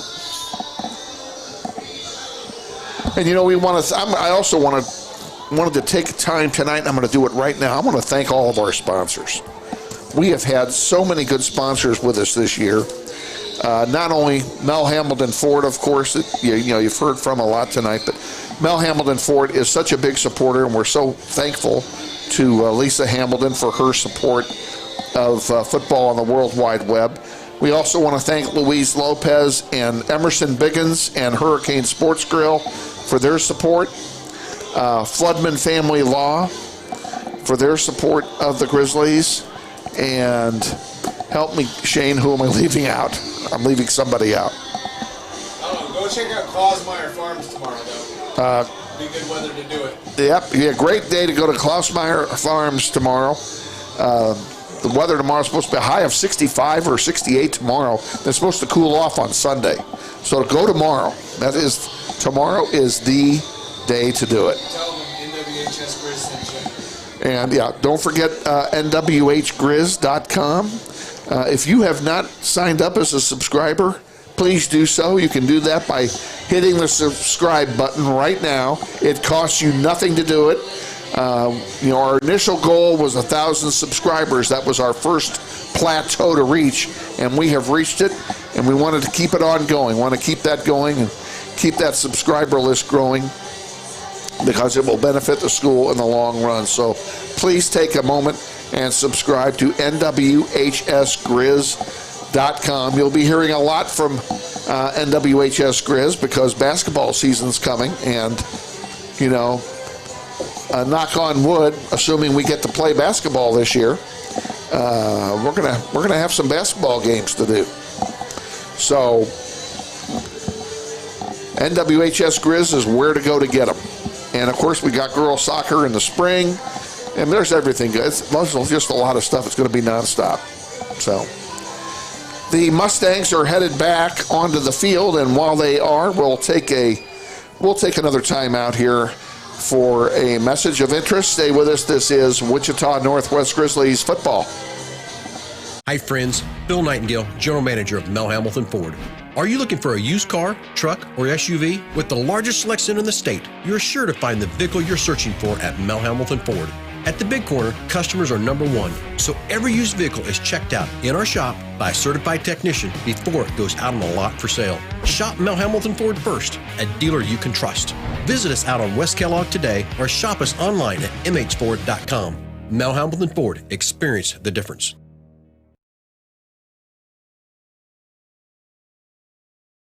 Chesney. Back at Northwest High. We're coming up to the end of our halftime. Grizzlies leading 49-6 over the Mustangs of Salina Central. First meeting ever between these two schools. I think that's unusual too. Of course, most of the time Northwest has been 6A and Salina's always been 5A, but it is still the first meeting between these two schools. Absolutely. Maybe a little bit of a surprise since we're only about an hour and a half away, but probably has a lot to do with that A rating system. But they do play in a division that a lot of Wichita people are familiar with the likes of Andover Central, Andover, Goddard, Valley Center, Eisenhower, and Arc City. And of course, Derek's referring to the Arc Valley Chisholm Trail Division 2 is what they're in. And there's a lot of area schools in that. They come down here a lot. They make that trip to Wichita a lot during the regular season because so many of their road games are here. And they have an absolutely beautiful stadium in Salina. I don't know if you've ever been in it, but they have a neat facility. Both of the Salina high schools share that stadium. And it's great. And I've been up there. I've done games up there twice, and everybody up there is so nice to us. It's just, I love going up there. I just like playing schools outside of Wichita. Not that I don't like the City League schools. I just like somebody else. It's nice to play other people. Yeah, it's always great. That's why it was so good when during my time in Northwest, we switched divisions from playing North and South every year in the playoffs. Or not the playoffs, but the division to make the playoffs, to playing Garden City and Dodge City and Hutch, which was a nice change of pace. Yeah, it is, unless you have to travel out to Garden City's a bit of a ride. Although Garden City has a gorgeous stadium now. They didn't have it when you were there, but they built a new school and a new stadium for their high school teams out there, and it is just unbelievable. So, yeah, but there would be nothing wrong with going to Garden City to play now, except for the trip, just because it's a long ride. I never minded going out there. Quite honestly, I don't mind admitting I used to live there, so I lived there for 2.5 years. And it's a nice little town. You know, what's Garden City's most famous for? Being close to Dodge City. No, they're tooting their own horns. Both those towns are tooting their own horns. You know what Garden City is famous for? You know, if I get this wrong, my parents are probably going to be mad at me. But I feel like Garden City is famous for their meat packaging plants. Well, I would agree with that, except those weren't there when I was there. So that's not the right answer. Oh, well, when you were there, I could not tell you about that. Well, Garden City is the home of the world's largest sand-bottom free municipal swimming pool, unfiltered swimming pool. I would not have guessed that in 100 years. It is. That's a fact. And they drain it every Monday and refill it every Monday. And the day you want to go swimming is on Tuesday. Because the water's clean. The water's clean. By Saturday, you can't see your feet. I'm not making that up. So, all righty, we're set to go here. The captains still have to come back out. And oh, no, they don't. We already know what we're doing. We're going to receive here because we deferred till the second half. I got to open this again. Jeremiah Moore is going deep to receive the kickoff from Mac Hammer. And it's short and taken on the near side by Bolden. Bolden to the 25. And he's not going to get much. He gets out to the 29, and that's where the Grizzlies will start the third quarter. 1st and 10 from the 29-yard line. Well covered by Salina Central on that return. Moore is at quarterback to start the third quarter. Julius Bolden is with him. Aldridge is on the near side as a wideout. A pitch to Bolden, 30, 35, 40. Still on his feet, 45, near midfield. Goes Julius Bolden on a 20-yard scamper. It'll be 1st and 10 Grizzlies at midfield. Well, they spotted at the 48. Quick snap. Bolden sweeps to the far side. Gets about 5 yards on the play. They had that ball snapped before they had the chains moved. Absolutely, and Salina Central was caught off guard. They were. Moore again, still at quarterback, hands it off. No, he keeps it himself. Gets to the 40, 35, 30, 25, 20, 15, 10. He may score. Touchdown, Northwest. 47 yards for Jeremiah Moore. And another great touchdown run for Jeremiah Moore. He gets those quite often, it seems. Grizzlies extend the lead. Well, that wasn't a very long drive, was it? Carson Arndt on to try the extra point. Aldridge will hold. Carter will snap. Ball's high, goes down, and blocked. The kick is blocked that time by Andon Price of Salina Central. That whole play just didn't come off anyway, so the score will stay where it is. 55-6, Grizzlies lead with 10:30 remaining in the third quarter and the clock running. We'll be back with more. Stay with us. This is Wichita Northwest Grizzlies football. Have you been thinking about a new SUV? Right now is a great time to buy a new Ford at the big one of 119th and West Kellogg. EcoSport, Escape, Edge, Explorer, Expedition. Melham Ford is sure to have the right vehicle to fit your size. And you know you can count on us with this great selection to find the right SUV at the best price to fit your budget. Check us out online or in person. Let us make your purchase easy with pickup and delivery right from your home or work. Mel Hamilton Ford, experience the difference. Well, we just got a correction on a comment I made at halftime about Garden City's swimming pool, and evidently it's been too long since I've been out there, and they have since concreted it. So we congratulate them on that. Kickoff by Carson Arndt to Losi at the 20. He's at the 25, the 30, and out of bounds at the 30-yard line. It'll be 1st and 10 for Salina Central. When I was out in Garden City, they had built a new facade around it, but the sand bottom was still there. But that was, well, my son was 12 years old, so it's been 20 years since that happened. Kavanaugh in the backfield with Moore. He's going to throw it. Pressured. Caught on the far side and down at the 35-yard line. A gain of 5 yards on the play.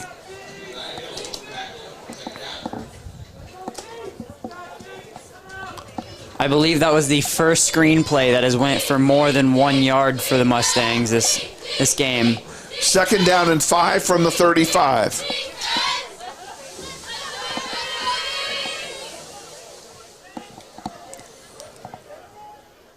Kavanaugh back to throw again. Heavy pressure. Ball, dangerous pass into a group of people, and the ball falls dead onto the carpet. It'll be 3rd down and 5 to go. And on the bright side for Salina Central, their backfield is a couple of juniors with Moore and Kavanaugh. They will be returning next year. This is a team that's going to be someone to reckon with going forward. They're getting their building program going here. Losi at wideout, along with Hogan and Jackson. On the near side, they throw it on the far side. The ball thrown behind the intended receiver, Vidrickson. And it will be 4th down and 5 to go now from the 35. And no doubt the offense will stay on the field for Central. Absolutely. Give Kavanaugh some more experience, maybe give him some confidence, see if he can't throw a couple of touchdown passes before time expires. Kavanaugh looking for a new play. Same setup as before. 3 wideouts on the near side, 1 up top. Moore in the backfield with Kavanaugh. Kavanaugh back to throw. Throws it in the middle, and it hits the ground and picked up on a bounce by the Grizzlies. Todrick McGee. It'll be 1st down for the Grizzlies as they turn it over on downs. And looks like Ross is in there after McGee had a successful run last drive. 1st and 10 Grizzlies. Clock running on the mercy rule. 6:25 to go, 3rd quarter. Big run up the middle by Wheeler. He may score. Touchdown, Northwest. Jaden Wheeler takes it in. I believe Jaden Wheeler quite literally carried 3 people into the end zone on that play. I think he did. And giving the linebacker a chance to score, showing he can do it on both sides of the ball. Carson Arndt will try the extra point. Aldridge will hold. Carter will snap it. Last one was blocked. Ball's down, kick is up, and it's good. 5:30 and counting here in the 3rd quarter. Grizzlies extend their lead 62-6.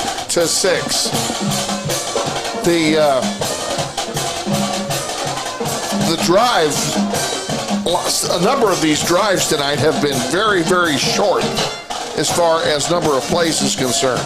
Yes, the Grizzlies have taken no time scoring on several of the drives. We've had long scoring plays tonight. Often scoring on the 1st or 2nd play of the drive.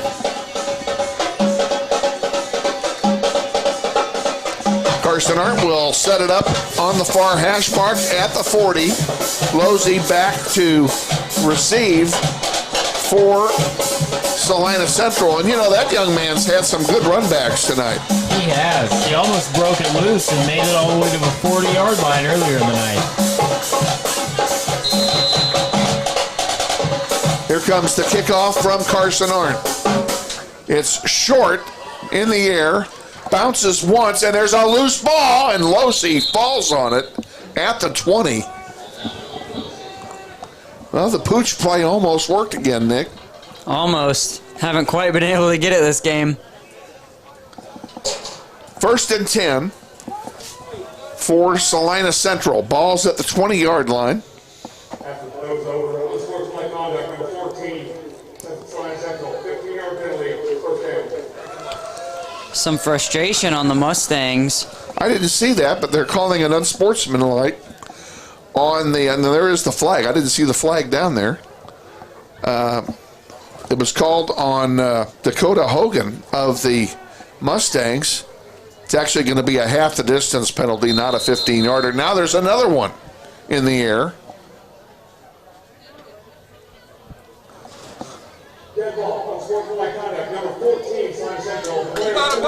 Dakota Hogan gets nailed for 2 unsportsmanlikes in a row. That'll be another half the distance, so it'll be first and a mile from the 5-yard line. It'll be 1st and 25, actually. And maybe the safety streak will continue. Yeah. You never know.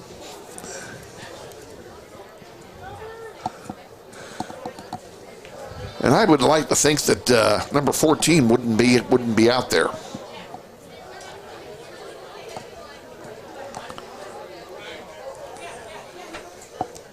Well, it's going to be 1st and 10. No, those were dead ball fouls. They shouldn't. Well, they're making it 1st and 10. Guess it doesn't matter. I would have thought if it's a dead ball foul, the sticks don't move. But there's a handoff to. Nice play there. Handoff to McMillan. He gets all the way out past the 25-yard line. Good hustle play by Nathan Hale, being able to catch up from behind. And a rare big yardage run for Salina Central tonight. 1st down and 10 from the 25. Clock running, 2 minutes, 3rd quarter. And now we have some movement, and it'll be a false start against Salina Central. That'll move the ball back to the 20. Isn't this where we all started this like 5 minutes ago? Looks like it. Some frustration for the Mustangs, racking up the penalties. 1st and 15 now for Salina Central at the 20. And Kavanaugh keeps it himself, picks up a couple. Tackled there on the play very strongly by Zach Morford. It'll be 2nd down and 13 after a loss on the carry.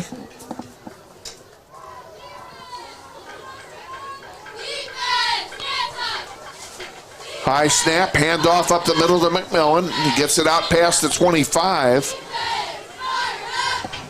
And gets past the original line of scrimmage. It'll be 3rd down and 8.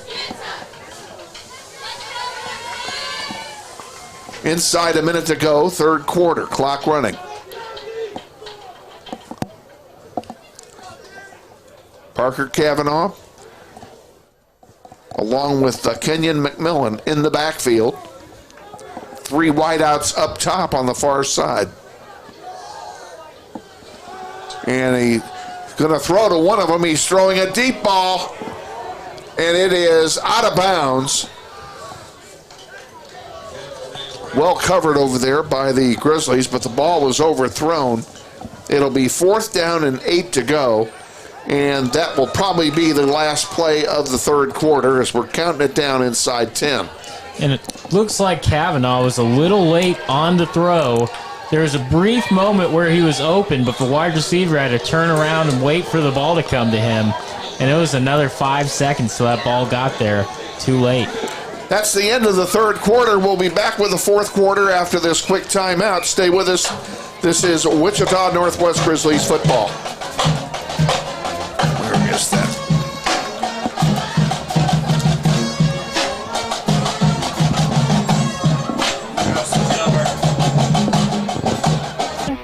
Melham Ford is sure to have the right vehicle to fit your size. And you know you can count on us with this great selection to find the right SUV at the best price to fit your budget. Check us out online or in person. Let us make your purchase easy with pickup and delivery right from your home or work. Mel Hamilton Ford, experience the difference.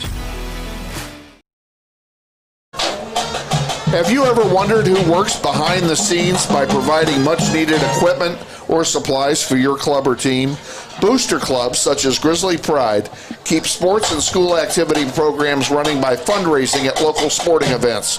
Whether you are a parent or community member, join your Grizzly Pride now to help support activities at Northwest High School. This message brought to you by the Kansas State High School Activities Association and the Student Advisory Team. Ready to start the fourth quarter. It is 4th down and 8. Ball's on the 27-yard line. Kavanaugh takes a step back, and he's going to quick kick it again. And McGee was ready for it because he was hustling after it before the ball, just as the ball was snapped. He took off, but he couldn't get to it. It'll be 1st down and 10 for Northwest at the 30-yard line. Kavanaugh doing some good short punts, or good quick punts that have been long. When nobody's back there to field them, all they do is roll. And he's gotten some good roll on both of these quick kicks of his. 1st down and 10 Northwest. Clock running, 11:25 to go in the game. Now we have a whistle. Encroachment.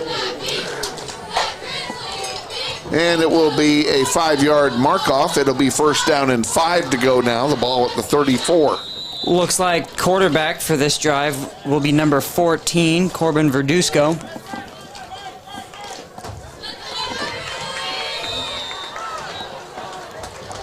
And another encroachment foul.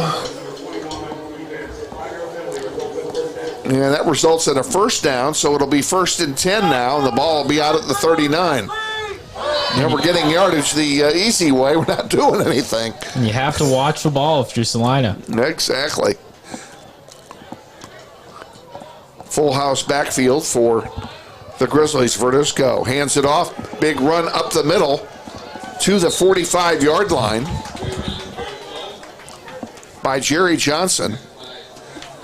Picks up 8 yards on the play, and it'll be 2nd down and 2 to go for the first. Here's a sweep around the near side by Gabriel Williams. Williams gets a yard after all that running. He only picks up a yard. It's 3rd down and 1, and no huddle. Quick turnaround. Here we go. Verduzco and Williams in the backfield. And a handoff to Williams. 1st down and more. 45-40. He's breaking loose into the secondary 25. All the way down to the 20-yard line goes Gabriel Williams. A gain of 23 yards.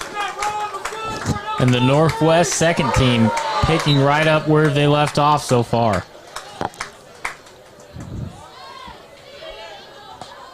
Williams and Verduzco and Jerry Johnson all in the backfield. A handoff to Johnson. He goes straight up the middle, inside the 20 to the 19. No, they're going to give him no gain. It'll be 2nd down and 10. Clock running, 9:05 to go in the game.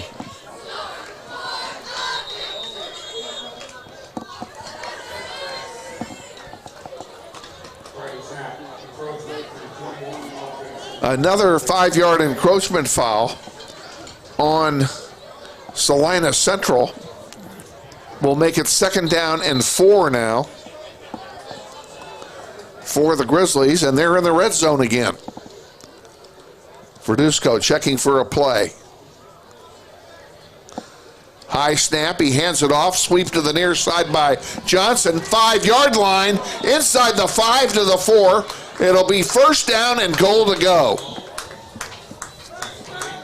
And we'll see if they try another hard count since it's been working so well for Northwest. They've gotten a lot of yardage on hard counts tonight. There's a high snap. Jerry Johnson up the middle, down to the 1 yard line.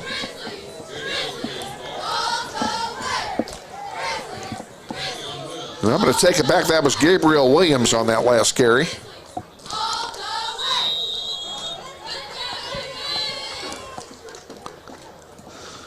Now we have a whistle. Another encroachment foul on Central. This is nothing more than a lack of discipline. Their coach has to be furious right now. I'm sure he's upset. The wheels have come off. Up the middle, Jerry Johnson. Put your arms up. Touchdown, Northwest.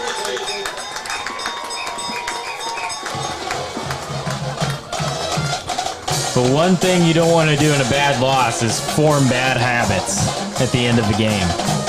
Exactly. The wheels have pretty much come off the wagon for Salina Central tonight, and a lot of the miscues are a result of that. Now we have Wheeler trying the extra point. It is up and it's good! Jaden Wheeler gets the extra point. It barely gets over. Oh, it doesn't count. Illegal formation penalty on the extra point. Jaden Wheeler's going to do it again. He's doing it all tonight. Defense, offense, and kicking field goals. Aldrich will hold.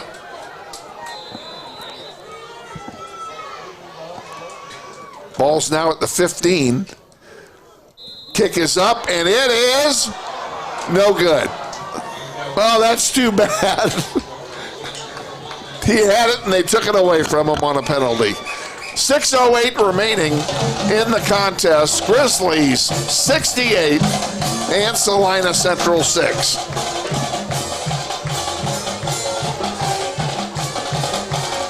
And Northwest, something they've done well tonight is they have not had a lot of penalties. They have not. They had some early on. They were kind of a little disjointed early in the first quarter with penalties and a couple drop passes. But you're right. They have, once they got into their groove, they've just been a machine out there all night long. Absolutely. That's how they will have to be when it gets into the later stages of these playoffs.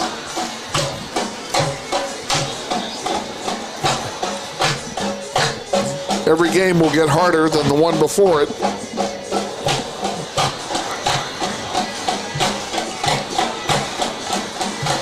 And just for the record, Jaden Wheeler is not kicking off. Carson Hart is over there to kick it off.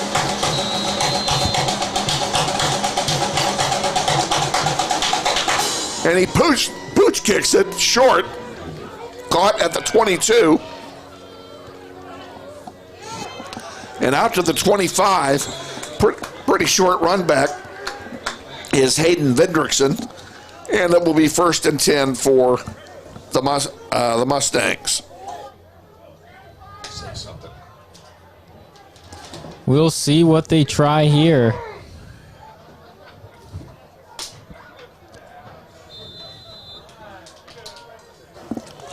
Kavanaugh stays in at quarterback for the Mustangs. McMillan back there with him. A short pass up the middle to Losi. Good for about 8 yards. And then, that might be what they should have been doing all night is the short slant passes. 2nd down and 2 to go. Handoff up the middle. Big run, McMillan. He gets behind a backfield, and a great job as he was going down to grab the shirt of Losi and hold him back long enough for the rest of the defense to save the touchdown. If it wasn't for that tug of a jersey, he would have scored almost for sure. It is a 1st down at the 49. 3:30 to go in the game. Kavanaugh puts it in the air, wide open, and he's going to score, folks. Vedrickson from Kavanaugh, 49-yard pass play. And the second touchdown of the night has been scored by Central. And perhaps Salina Central showing how dangerous their offense can be when they're not playing Northwest's first-team defense. Vedrickson was out there all by himself. He was in his own zip code.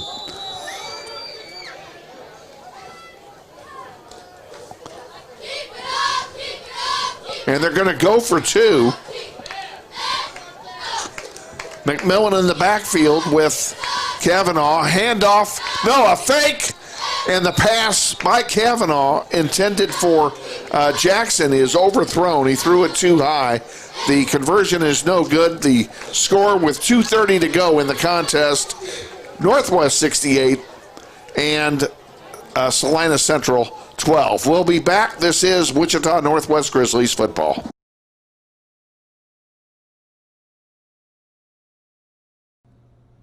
Hey Grizzly Nation, this is Eric Hofer-Holdeman, your principal at Northwest High School.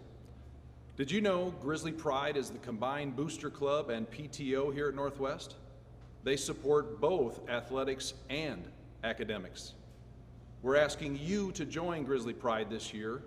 Due to these extraordinary times, Grizzly Pride doesn't have the same fundraising opportunities they normally have, and we need you to join and offer your donation to help Grizzly Pride out. Go to our Northwest webpage, join today. Go Grizzlies. And the kickoff, a short kick, is taken up front and brought out to the 35-yard line. Kind of score just came in here that Goddard is beating Eisenhower 21-14 late in that contest. Verduzco is at quarterback for Northwest. Jerry Johnson and Gabriel Williams are in the backfield with him as they will run it out. 1 minute to go in the game. Nice run up the middle that time, gain of about 5 yards. Jerry Johnson gets the carry. And a timeout has been taken by Central. Why would they do that? It blows my mind why they would not just get this game over with. Maybe he wants to get his team a couple reps out there without jumping off sides. Maybe. That could be. I just don't know. But 47 seconds remain in the game. The clock stopped by a timeout. Mays defeats Liberal tonight 55-0. So they will advance. Liberal will have a long ride home from Mays tonight. Bet you that's not a fun ride home. That won't be. No, you're right. It is 2nd down and 4. Ball's on the 43-yard line. Verduzco hands it off up the middle. No gain on the play.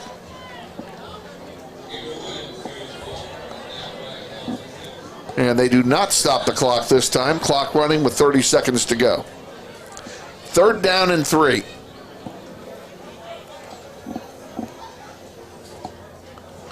Well, they got just as much time off the clock as they needed. They don't have to run another play. The play clock and the game clock are a second apart. So it's going to end. The Grizzlies will advance and take on Heights High next week right here at Northwest High School. Final score tonight, Northwest Grizzlies 68, Salina Central Mustangs 12. We'll be back to wrap this up and tell you about next week in 30 seconds. Stay with us. This is Wichita Northwest Grizzlies football.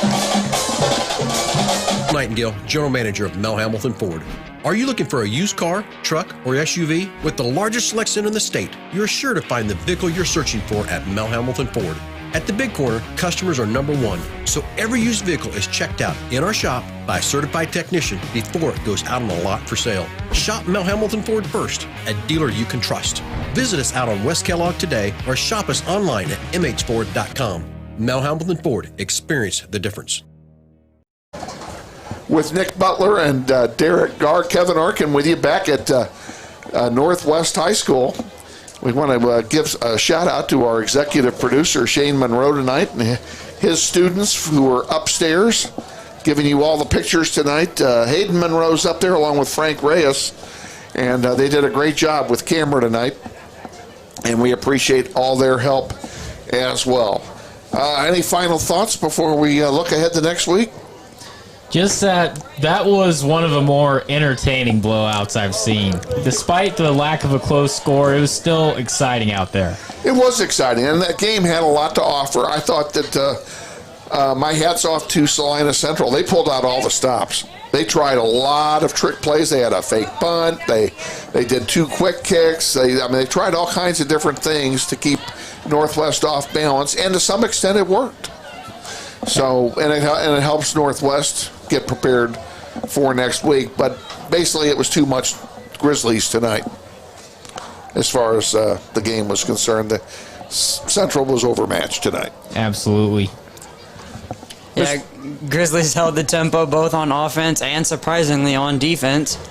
They just about did anything they wanted to. So it was an all-around great game for the Grizzlies. And on that note, we're going to wrap it up. We'll look to see you all here 1 week from tonight, 6:30. We're on with the pregame extravaganza as the Grizzlies will take on the Heights Falcons, a City League team again.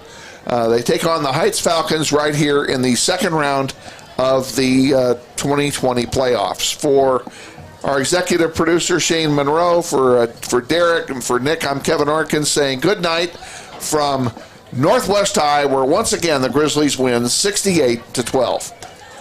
Everybody have a